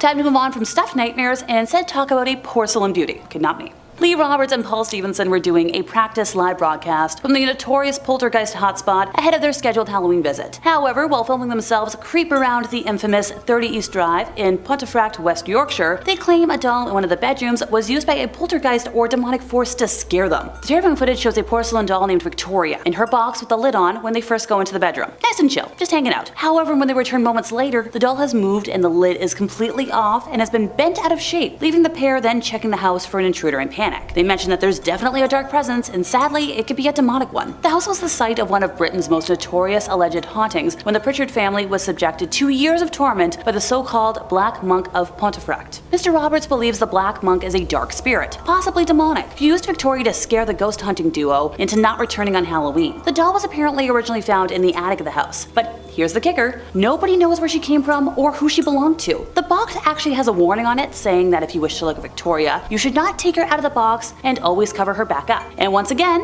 I say, those who ignore history are doomed to repeat it. If something has a warning on it, leave it alone. The footage that we have shows the duo enter the bedroom and film the position that Victoria is lying in, with the lid to the box covering her face. After leaving the room, Mr. Roberts claims that they both saw the shape of a figure move across the hallway with wavy black hair, just like the doll, followed by a loud bang, so they went back into the room to investigate. The footage shows Mr. Stevenson then claim he heard someone call out Lee, so the duo panics and begins rushing downstairs in fear to check the doors are, locked. Mr. Roberts mentioned that they didn't know what was real and what wasn't. If someone had been in there toying with them, then that's even scarier than a ghost. It was a really frightening 90 minutes, and as they left, the door swung open, but wouldn't do it again when they tried. They definitely think it was some sort of presence doing it. They were just about to leave, so they think it was something there warning them to say, don't go back. I hope they listened. So when it comes to who or what is most likely to be perceptive of ghosties in the home, animals, the very young, and true believers tend to bear the brunt of the responsibilities. Well, this is a case where a kitty sadly got caught on camera while experiencing the fright of their lives. Kathy Gallagher said that since moving into her home back in August of 2018, she had experienced a series of scary supernatural incidents, including objects moving on their own and shadow figures appearing in the darkness. But she was stunned when a CCTV camera she had set up in her basement captured a black mass emerging from her mother's old doll from the 1950s, which she believes could be a ghost. Footage captured shows her black cat Salem visibly distressed and staring intently at her dolls before what appears to be a black mist appearing from one of them and drifting in the cat's direction before sending the fearful feline scarpering. Although the call center operator has become used to the paranormal scaring the life out of her in her own home, she has since avoided venturing down to the basement unaccompanied at all costs. The footage is so freaky that some suggested that the family had digitally edited the clip, but Kathy says that they had to work really hard to debunk anything they capture on camera, and she's adamant, if I put it on the internet, it's real. So after the mom of one discovered her home was a hive for paranormal activity, she started capturing videos, and her daughter convinced her to set up a TikTok account to share them, which I think has amassed more than 600,000 followers and likes. Kathy mentioned that her TikTok followers asked to put the camera in with the dolls overnight in the basement, since that's where most of the activity is. The cat was down there, and also her daughter's bedroom was down there, and she said the cat ran to her door. She heard him outside and let him in, and he was just clearly afraid of something. That's when she told her mom, hey, you might want to check those cameras because the cat's crazy scared. So the next day, they checked the cameras, and what she saw was her cat clearly staring at these dolls, frightened to something, and then all of a sudden, the black mass, which she thinks could be a ghost. She describes Salem, which is the cat, as being her protector. The cat goes everywhere with her, so if she does have to go downstairs and she's nervous, he follows her, and it's uncommon for him to show signs of being afraid like that. Number 5, Baby Doll from Hell. Alrighty folks, well today might not be another installment of dolls from my personal collection. That was not right. Alrighty folks, well today might not be another installment of dolls just from my personal collection. This one is a doll that I blocked out of my memory last time I was chatting about my girls. And my dad can't currently find her, never mind the fact that I can't even find what type of baby doll she was on the internet. Picture this, a white baby doll with white blonde hair, wearing a yellow patterned dress, and she has like a band-aid on her hand and she's got some hearts on her body. Like there's one on her skull, I think there's one on her cheek, some more on the band-aid. Oh, and she talks. Battery powered, of course. So if you know what this is, please let me know in the comments because I can't find any creator for it. So the band-aids and like the little hearts act as sensors, repeating, I love you mommy. Cute, right? Yeah. So while this was, a cute toy when I was little, it kind of got cast to the wayside as I was growing up, since I grew out of playing with my baby doll style dolls and played more with my Barbies, my Mycenes, Bratz, Polly Pockets, so forth and so on. My marbles. I still have the large trunk of all my Barbies in their shoebox with their accessories in my living room currently, for crying out loud. And that's without mentioning that one of my couches is currently full of my stuffed animals, and I just got another one yesterday.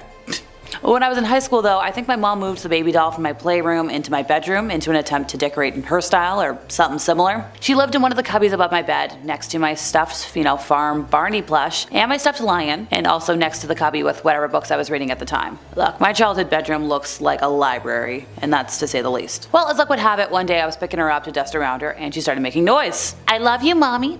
I love you, mommy. So I had previously unearthed my Diva Stars doll from her toy graveyard, and being similarly battery operated, knew that if this doll had batteries left over in her, they should have been corroded and non-functional by that point in time. So I flipped the doll over, pried open her Velcro backing, fished out the battery pack, only to discover that she didn't have any batteries in her. At all. Zilch. Zero. Nothing. So hey, at first I was like, maybe I just imagined it. I was a sleep deprived teen after all, and that was during the time I was bouncing off and on Concerta, which don't do that. ADHD's a fun time. I shook my head and kept on with my mundane chores until she said it again. I love you, mommy. Now, by the way, her voice box was still as crystal clear as it had been when I was in my youth, which also confused the heck out of me. So I grabbed her and I brought her to my dad, but her sensors obviously didn't activate in front of him. So he chalked it up to my overactive imagination, and I think I either buried her in my closet or back in the graveyard that was the downstairs playroom. Yes, I was totally scared of going there when I was little. So earlier today, I was trying to find a photo of her, and I was even FaceTiming my dad to try and find her somewhere in my childhood home, and I came out with nothing.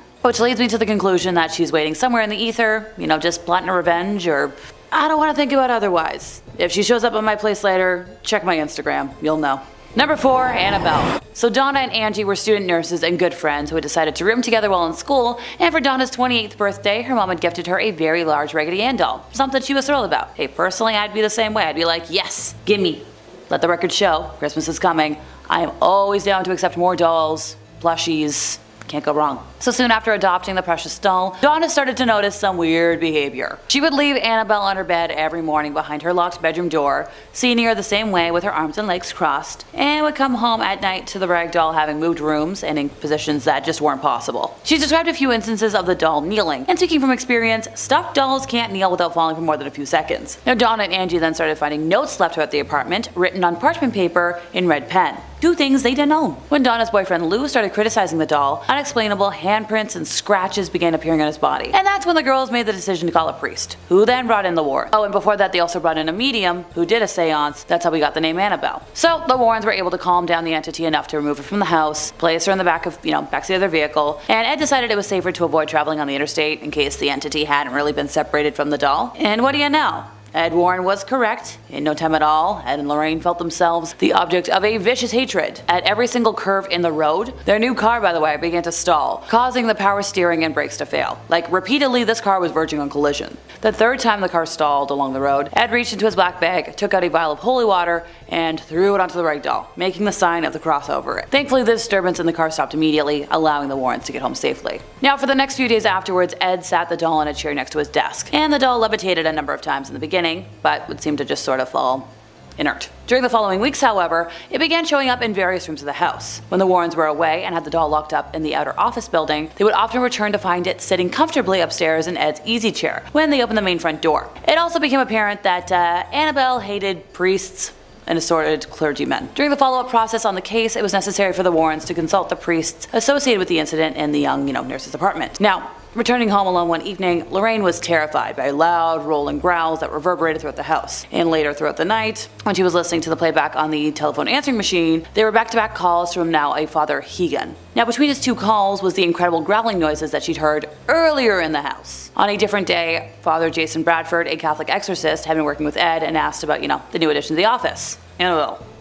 Now, Ed told Father Jason about the case and gave him the paperwork for his review, and after hearing Ed's account of what had happened, the priest picked up the rag doll and said, you're just a rag doll, Annabelle. You can't hurt anything. Yeah, you know where this is going, I know where it's going. The priest then tossed the stuffed figure back onto the chair, and Ed was like, hey, that's one thing you better not say, ever again. So when Father Jason stopped to say goodbye to Lorraine, she pleaded that he was, be careful when you're driving, and please call her when you get home, just to be safe. Oh, what do you know? A few hours later, the telephone rings. Father Jason's like, hey, Lorraine, why did you tell me to be careful driving?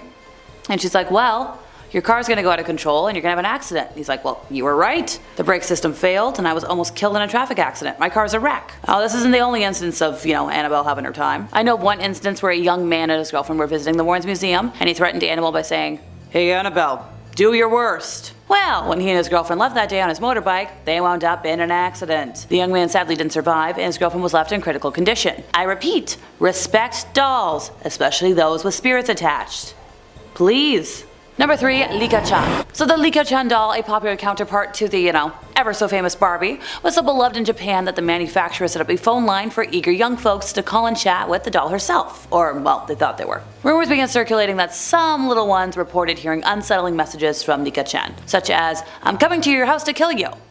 Stuff of nightmares. So, how about we just talk about some of the urban legends surrounding this doll that I think are pretty true. So imagine a young girl who might be a little too old to play with dolls, so let's say 12, who decides to discard her cherished Leica Chan. She throws it in the trash, family relocates to a new city, as you do.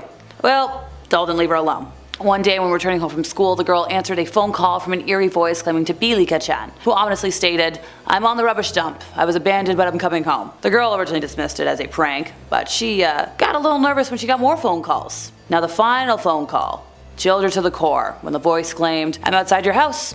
Open the door." So she peered out the window, didn't really see anything. Whew, big sigh of relief, and then she heard, "I'm right behind you." And that's where that one ended, because yikes, I don't want to know what happened next. But there's more to this cursed doll than you might believe. So the company manufacturing the doll actually made an error during production, so we got a batch of 3-legged dolls, which hey, I'm all for. So even though they were called most of them, some did slip through the cracks and ended up with the public. One particular unsettling story involved a woman finding a 3-legged Leica Chan doll in a public restroom. To her horror, the doll's deformed purple third leg moved, and its tiny mouth whispered, "My name is Leica Chan and I'm cursed. I'm cursed. Cursed." The haunting voice tormented her relentlessly, leading to a nightmarish descent into madness. Now, other variations of the legend featured the 3-legged Leica Chan doll playing gruesome games of hide and seek, impaling unsuspecting victims, or even growing a cursed leg on anyone who dared to flush it down the toilet. So yeah, don't throw out your old dolls. Please, they're gonna come back and haunt you. Number 2, the Letta doll. So in 1972, Kerry Walton returned to his Australian hometown for his grandmother's funeral. During this time, he decided to face a, fear from when he was young by visiting an abandoned building that had scared him for years. And when he went to this house, he discovered an old marionette under the porch. He felt compelled to take it home with him, and they've been together ever since. According to psychics, the doll was made 200 years ago by a Romanian traveler for his son who had sadly drowned. The doll has real human hair, and underneath the scalp is the likeness of a human brain. He was given the name Letta, or Leda, due to his heritage, and also because the doll occasionally screams, "Let me out!" So yeah, the doll's a little quirky. If you take the doll outside, it's gonna rain. And if you bring it into a room, if there's something hanging on the wall, it might fall off. Dogs bark and attempt to attack whenever they're near Letta. And people said that they feel inexplicably afraid and sad when they see him. Oh, Letta's also supposedly capable of moving on his own, changing positions while seated, and emitting a pulse while held. So I'm good. I'm good.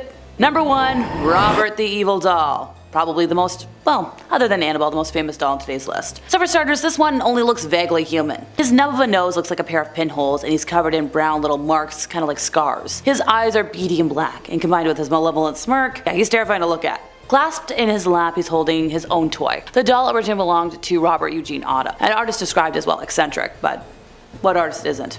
Neighbors of Robert used to hear him having a conversation with the doll, and this continued into his adult years. He brought it everywhere, and talked about it in the first person, as if it weren't a doll. Which, hey, might sound kinda batty, but it's the best way to deal with cursed objects. Now, the doll remained stored in the Otto family home until Robert passed in 1974. Under the age of double digits, daughter found the doll in the attic. Now, the young girl often claimed that the doll was trying to kill her. Yeah, the doll is now on display in a museum in Key West, and he's believed to still curse people. His last caretaker before the museum experienced him disappear and reappear as he pleased, along with hearing footsteps and giggling in the attic. Some claimed Robert's expression changed when anyone badmouthed Otto in his presence. He's also been responsible for a few car crashes, some divorces, broken bones, and some other stuff. So, good Robert, please.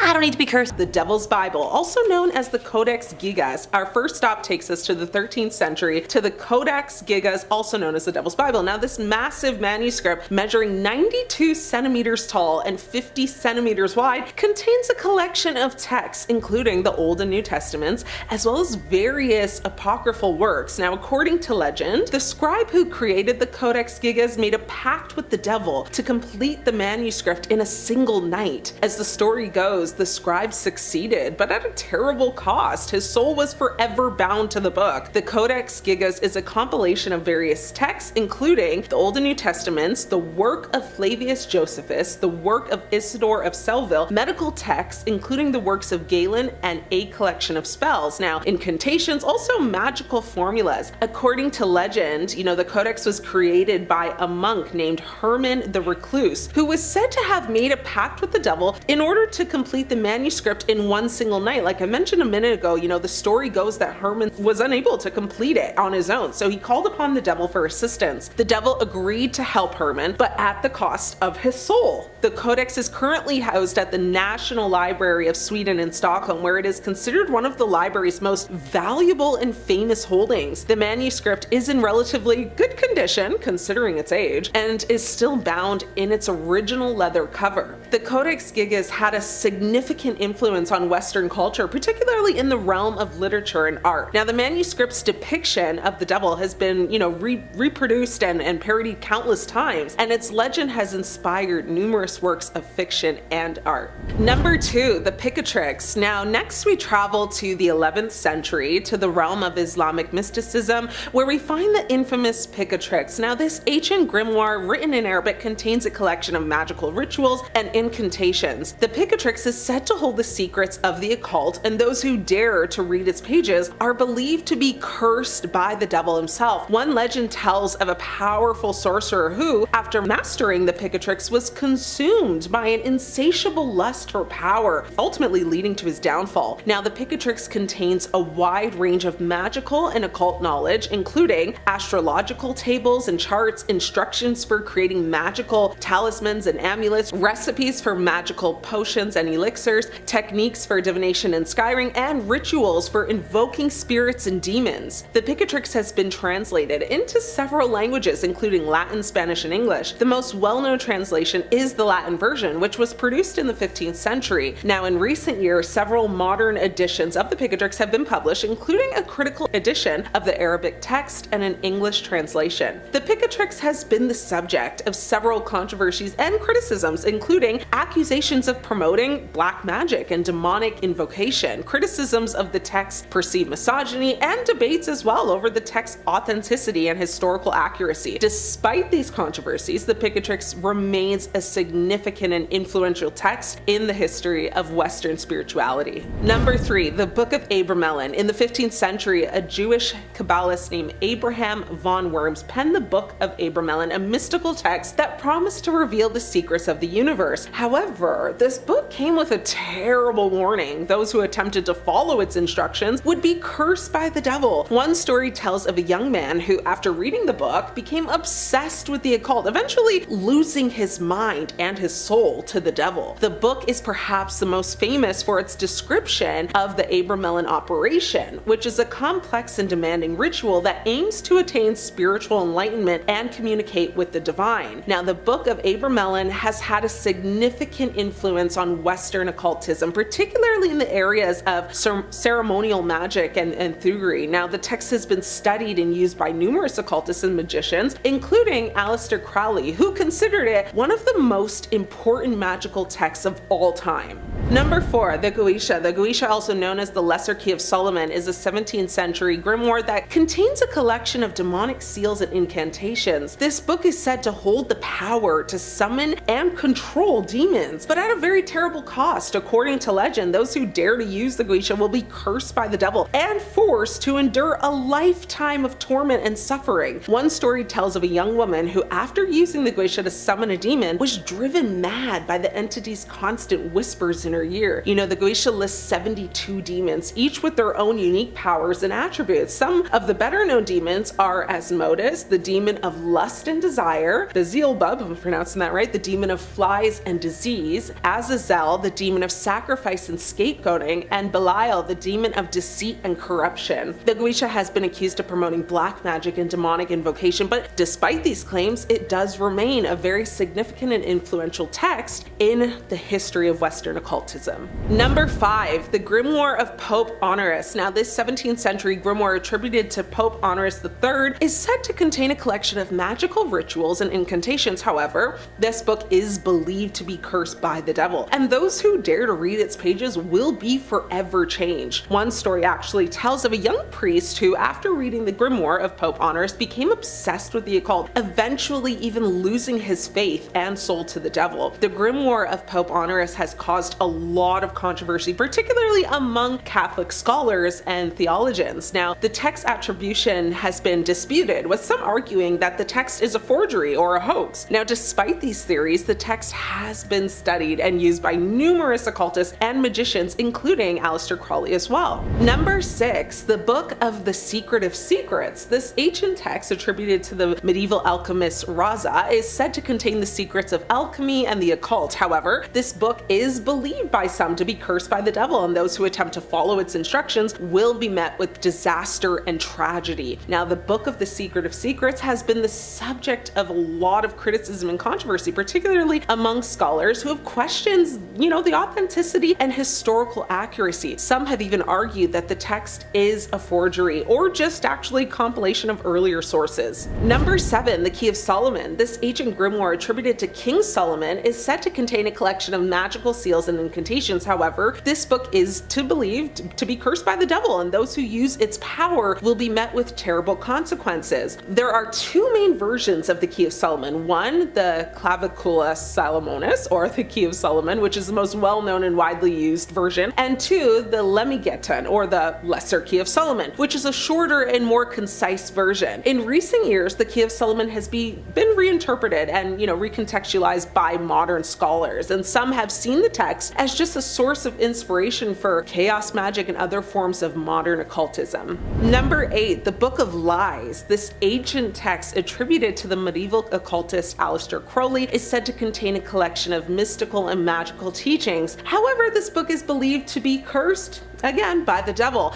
and those who attempt to follow its instructions will be met with mayhem. Now, one legend tells of a young occultist who, after reading the Book of Lies, became obsessed with the pursuit of having magical powers. Eventually, he lost his grip on reality and descended into madness. The Book of Lies is structured as a series of paradoxical, and often contradictory statements, each designed to challenge the reader's perceptions and understandings of the world as we know it. The chapters cover a wide range of topics, including 1, the nature of truth and reality, 2, the role of the individual in society, 3, the relationship between the microcosm and the macrocosm, 4, the secrets of magic and spiritual growth. Number 9, the Necronomicon. This one takes us to the realm of horror and fantasy, where we find the infamous Necronomicon. This ancient text created by H.P. Lovecraft is said to contain the secrets of the Old Ones, ancient beings of immense power and malevolence. However, this book is believed to be cursed by the devil, and those who even dare to read its pages will apparently be driven mad by the eldritch horrors that lurk within. One story tells of a young scholar who, after reading it, became obsessed with the Old Ones, eventually losing his life in a very tragic ritual gone wrong. Lastly, number 10, the Munich Manual of Demonic Magic. The Munich Manual is a medieval grimoire that's said to contain powerful and forbidden knowledge of demonic magic. The book is believed to have been written in the 15th century by a German sorcerer who made a pact with the devil. The book's cursed reputation has also made it a popular topic in horror fiction and folklore. Now, according to legend, the Munich Manual of Demonic Magic is cursed by the devil himself. Anyone who attempts to read it or use the knowledge contained in the book is said to be cursed with bad luck, illness, and even being unalived.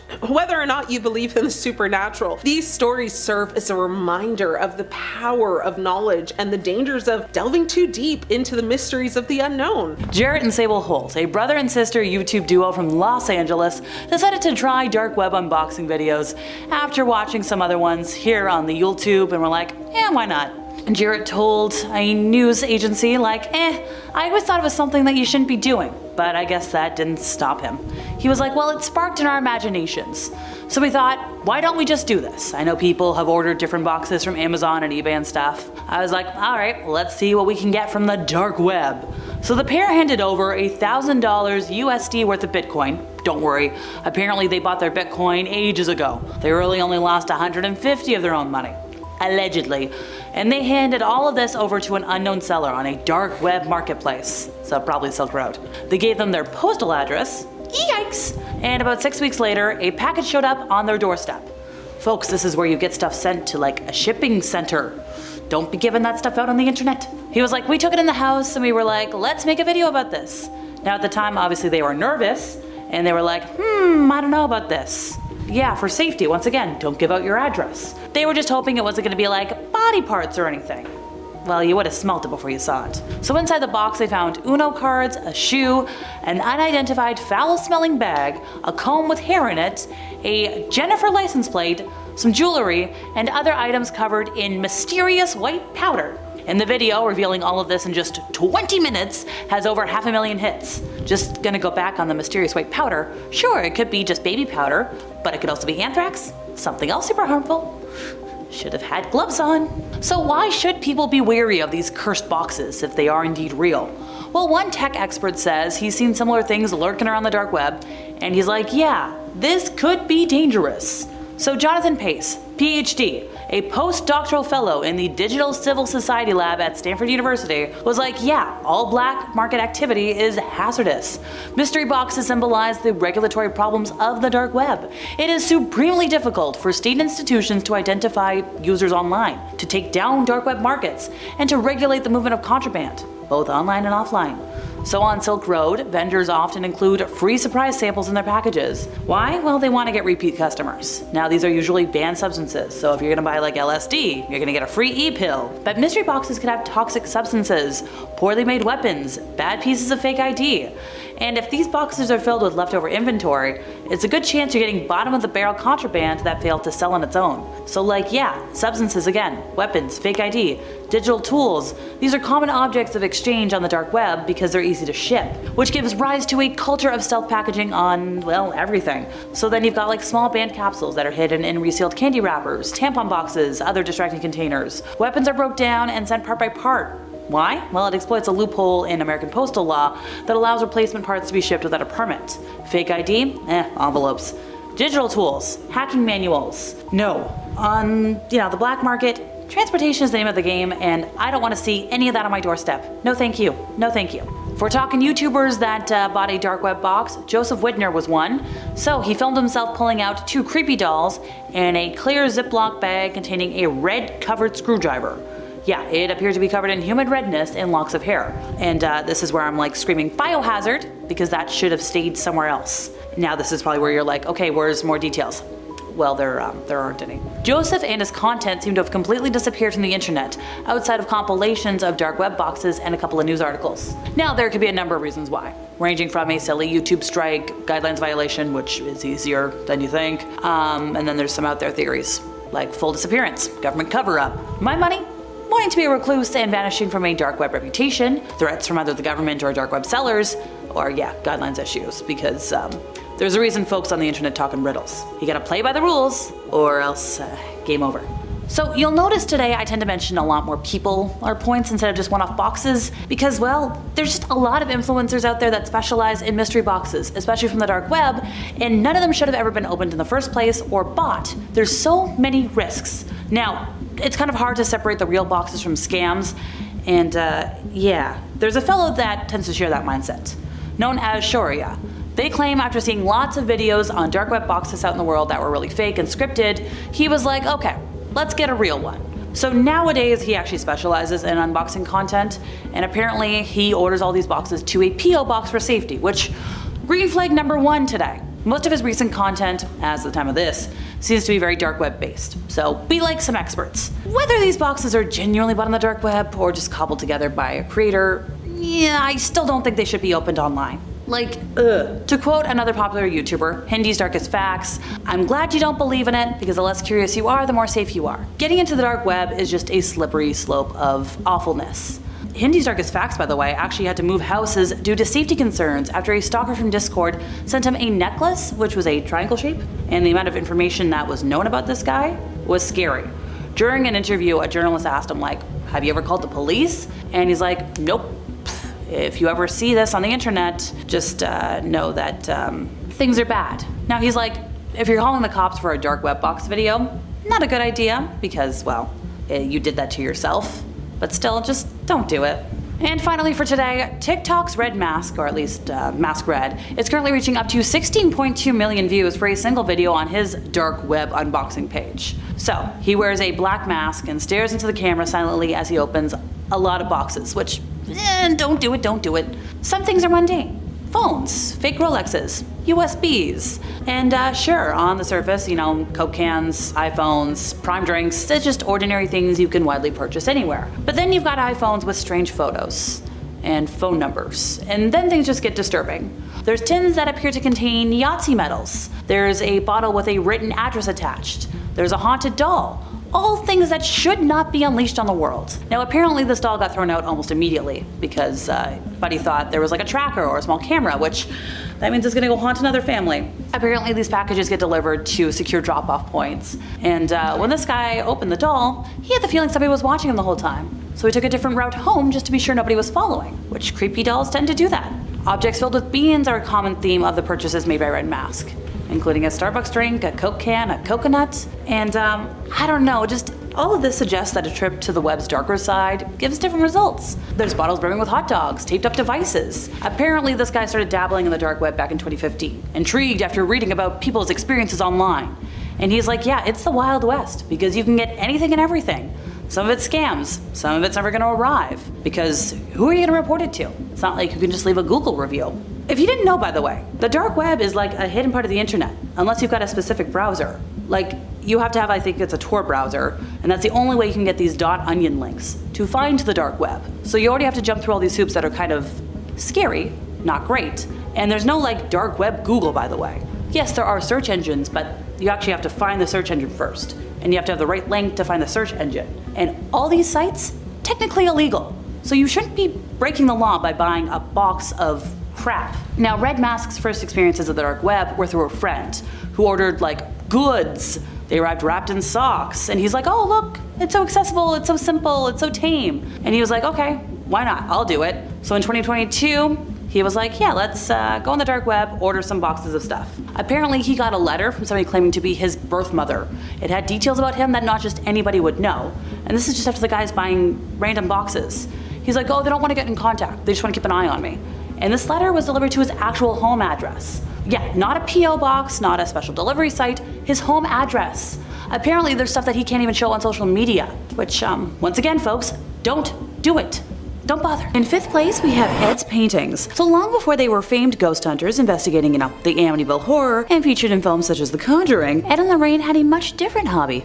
Painting. Actually, it was how the duo made a living. Ed Warren was a trained fine arts painter. The duo traveled all over the country to sell their paintings, and they also taught art classes. The couple used Ed's paintings as a way to gain entry into houses they wanted to investigate. They would research houses they believed to be haunted, and then drive to the house. After Ed painted the house in question, he would then hand the painting to Lorraine, who would go up, knock on the door, and offer the homeowners a painting, which would usually turn into a conversation about the property and the hauntings. This process was how their investigative career began. Ed became known for his barn door art, painting tranquil winter scenes on stained pine, which was all the rage for adorning the wood grain halls of any home in the late 60s, and apparently these paintings are now quite rare. Many of his paintings that have been photographed feature different haunted houses, and examples of his art and calligraphy style are displayed throughout the museum. In 4th place, we have black magic masks. These fall under the practice of tulpa, which is a concept in theosophy, mysticism, and the paranormal, of a materialized thought form, typically in human form such as an imaginary friend or being that is created through spiritual practice and intense concentration. In simpler English, the masks act as a representation of the practice, which is a form of mysticism that involves creating sentient and autonomous beings separate from oneself. So, an imaginary friend? The concept of tulpas and their creation, including the word tulpa, come from a close-in Tibetan Buddhist practice, with tulpa being a Tibetan word for creature of the mind. Tulpas did not become part of Western paranormal lore until the 1970s, and those who practice have been cited as wearing masks similar to Halloween ones in order to take on the appearance of whatever the mask looks like. I guess that explains why I've seen many cheap-looking Halloween masks in the video walkthroughs from the museum, so I suppose I'll retract my statements that I made about how pathetic they look. If anyone is curious about modern practices and appropriations of tulpamancers, the interweb origins can be traced back to 4chan message boards in 2009, and no, if you don't know what that means, I'm not going to elaborate on just how cursed that sentence was to utter. Oh, it gets worse. Alright. The communities gained popularity when adult fans of My Little Pony started discussing tulpas of characters from the Friendship is Magic television series. The fans attempted to use meditation and lucid dreaming techniques to create imaginary friends. Look, I knew someone back in high school who fell under that subculture, and he was the furthest thing from mentally stable. The guy had people munching fantasies as well. Time to move on before I get nightmares again. In 3rd place, we have a satanic idol. So this story began in 1991 when a deer hunter was walking through the woods in Connecticut, close to where Ed and Lorraine resided. The hunter got lost and after some time stumbled upon a raised, circular rock formation with the idol in question standing in the middle of it. It is believed that the formation was common with folks who practiced devil worship in the 70s. The hunter began to feel uncomfortable and left the area. Deciding to make his way back to his car, and along the way, he noticed an elderly gentleman walking alongside him who was dressed head to toe in black. Now, the man in black never spoke a single word to the deer hunter. The hunter was getting more nervous by the second, and also more lost and unsure of his directional path. Desperate, he turned to the mysterious figure and simply asked, "How do I get out of here?" Luckily for our narrator, the man in black pointed in a direction and then disappeared. The hunter was so thrown off by that day that he reached out to Ed, who requested to be brought to the same area. The hunter wasn't 100% sure he could find the exact location, but was willing to try. Together, the men were able to stumble through the forest, and without the aid of the man in black this time, found the rock formation. Ed removed the demonic idol from the area and placed it at home in his museum, and that's when things got a little weirder. Because, you know, a man in black spotting and weird forest stuff isn't weird enough for us. Approximately 3 days after removing the idol, Lorraine collapsed for no known reason, and she was transported to the hospital where no one could identify what was wrong with her. Thankfully, after 3 more days, she recovered. Red flag time! 3s and 6s are very popular numbers amongst the demonic scary people and things that you want to avoid. Ed believed that this was caused by the gentleman in black, who was believed to have been a high priest in a satanic cult, as a form of payback for removing the satanic idol. Now, this idol remains in the Warrens Museum to this day, and honestly, I think it looks like a papier-mâché masterpiece of an alien, but please let me know in the comments if anyone out there has a different opinion. In second place, we have a shadow doll. So among one of the first haunted items visible in the museum to visitors is a shadow doll, which boasts bird feathers and a genuine human tooth.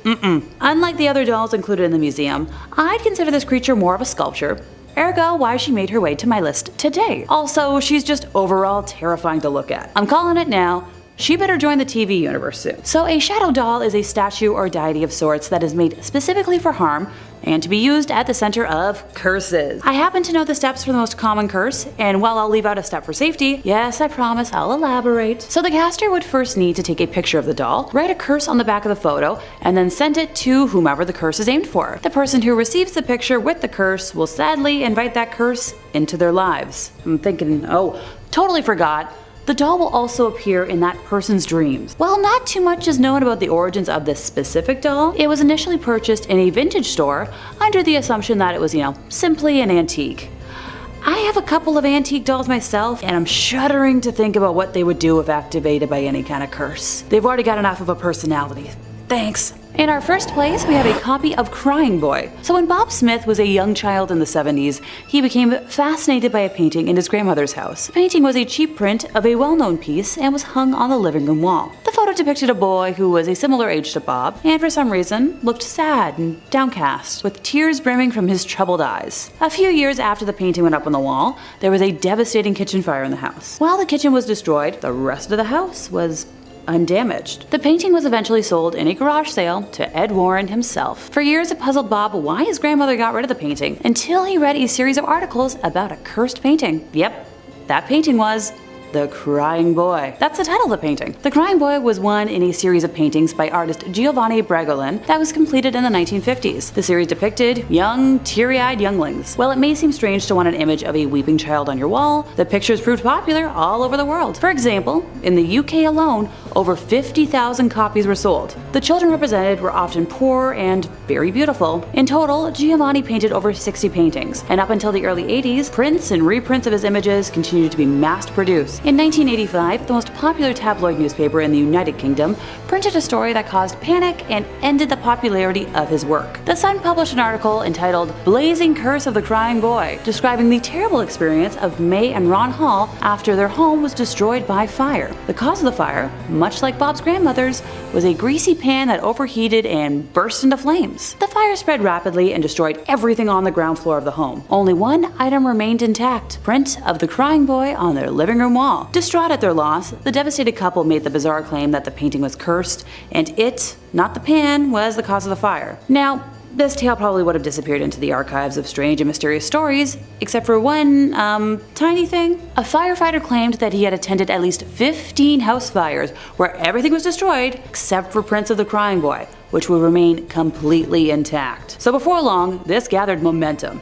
and a rash of fires all over the world were blamed on the cursed child, not to be confused with the play that's currently running of the same name. In subsequent articles, the Sun went on to claim that a woman had lost her house to a fire 6 months after buying the painting.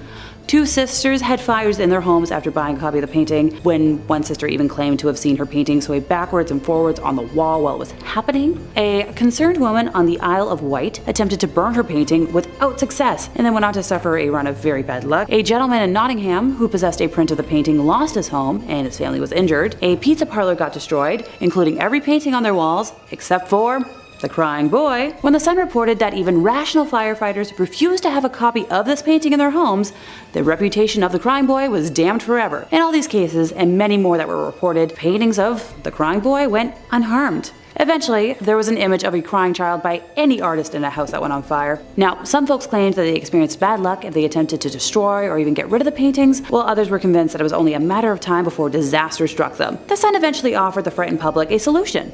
On Halloween night of 1985, hundreds of the paintings were collected together by the newspaper and burnt under the supervision of the fire brigade. So, why would this seemingly innocent series of paintings be cursed? Theories ranged from the little boy being from a Romani family who placed a curse on the artist, to others claiming that the subject of the painting had died in a fire and his spirit was trapped in the art. The most enduring story claims that the boy accidentally set fire to the studio of Giovanni Bregolin. Simply put, wherever the little orphan went, fires mysteriously followed, earning him the name Diablo or Devil.